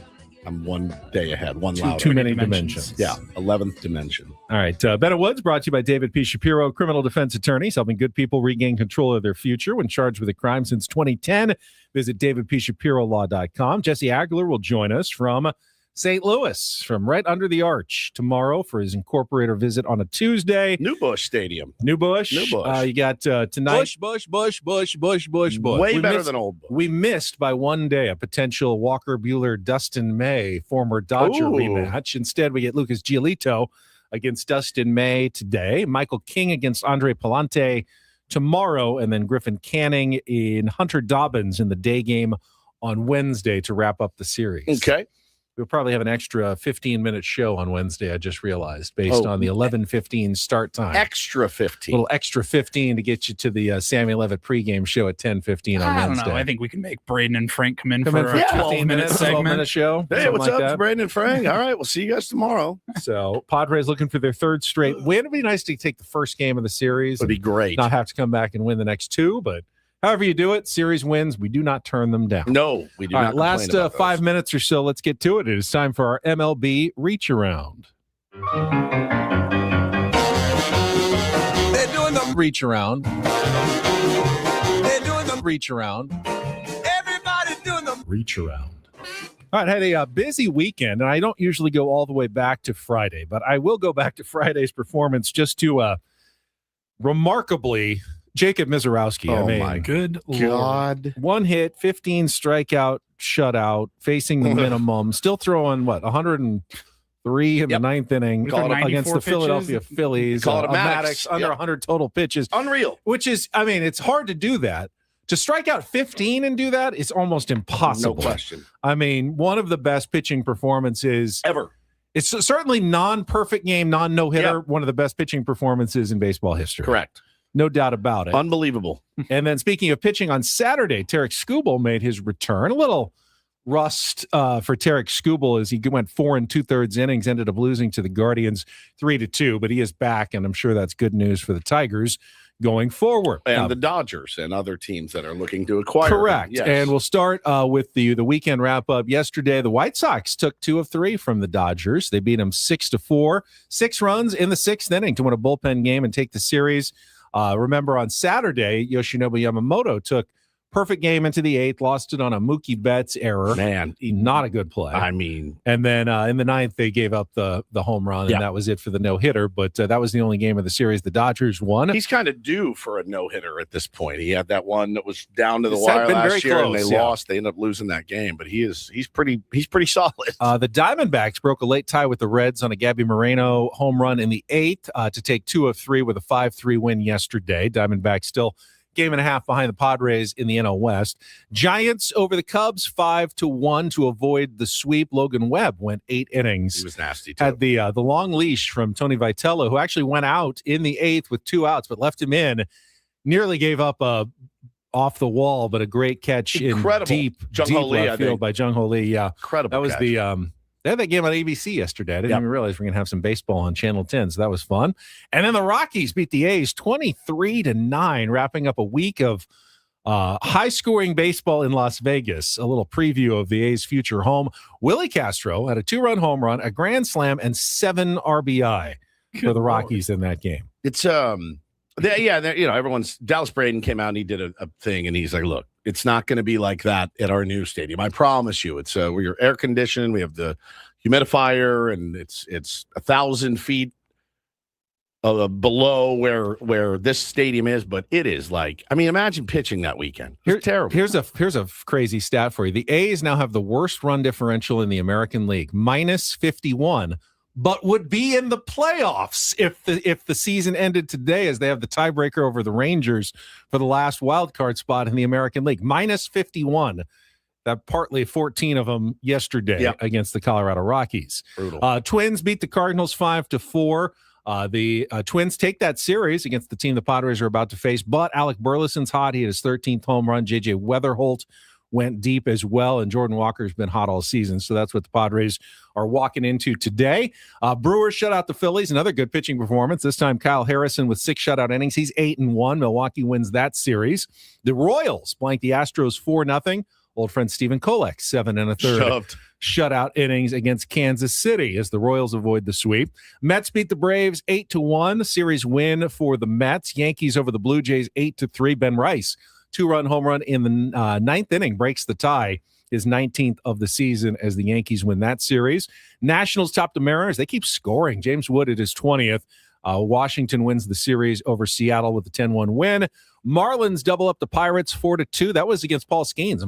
Max Meyer out-dueling Paul Skeens. And both teams now at 500 at the end of that series. So we talked about Sandy Alcantara trade rumors, but the Marlins are just as in it in the wild card race as just about anybody, as they've caught the Pirates and are back at 500. Rays beat the Angels 8-3. Junior Caminero hit a 2-run home run in a 5-run 8th inning. And old friend Kyle Higashioka hit a 3-run home run for the Texas Rangers in a 6-4 win over the Red Sox. And as I mentioned, they are tied with the A's for the 3rd and final wild card spot in the American League, where 500 is good if you're in the American League at this point. No doubt. MLB Reacharound. That's quick. For a Monday. Nice. Well, I was operating under a bit of a time constraint, as I knew the show was about to end. Quickie.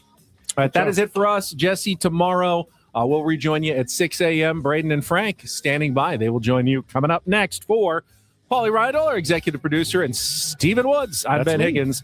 Have a great rest of your Monday from all of us here at San Diego's #1 sports station, 97.3 The Fan. So long, everybody.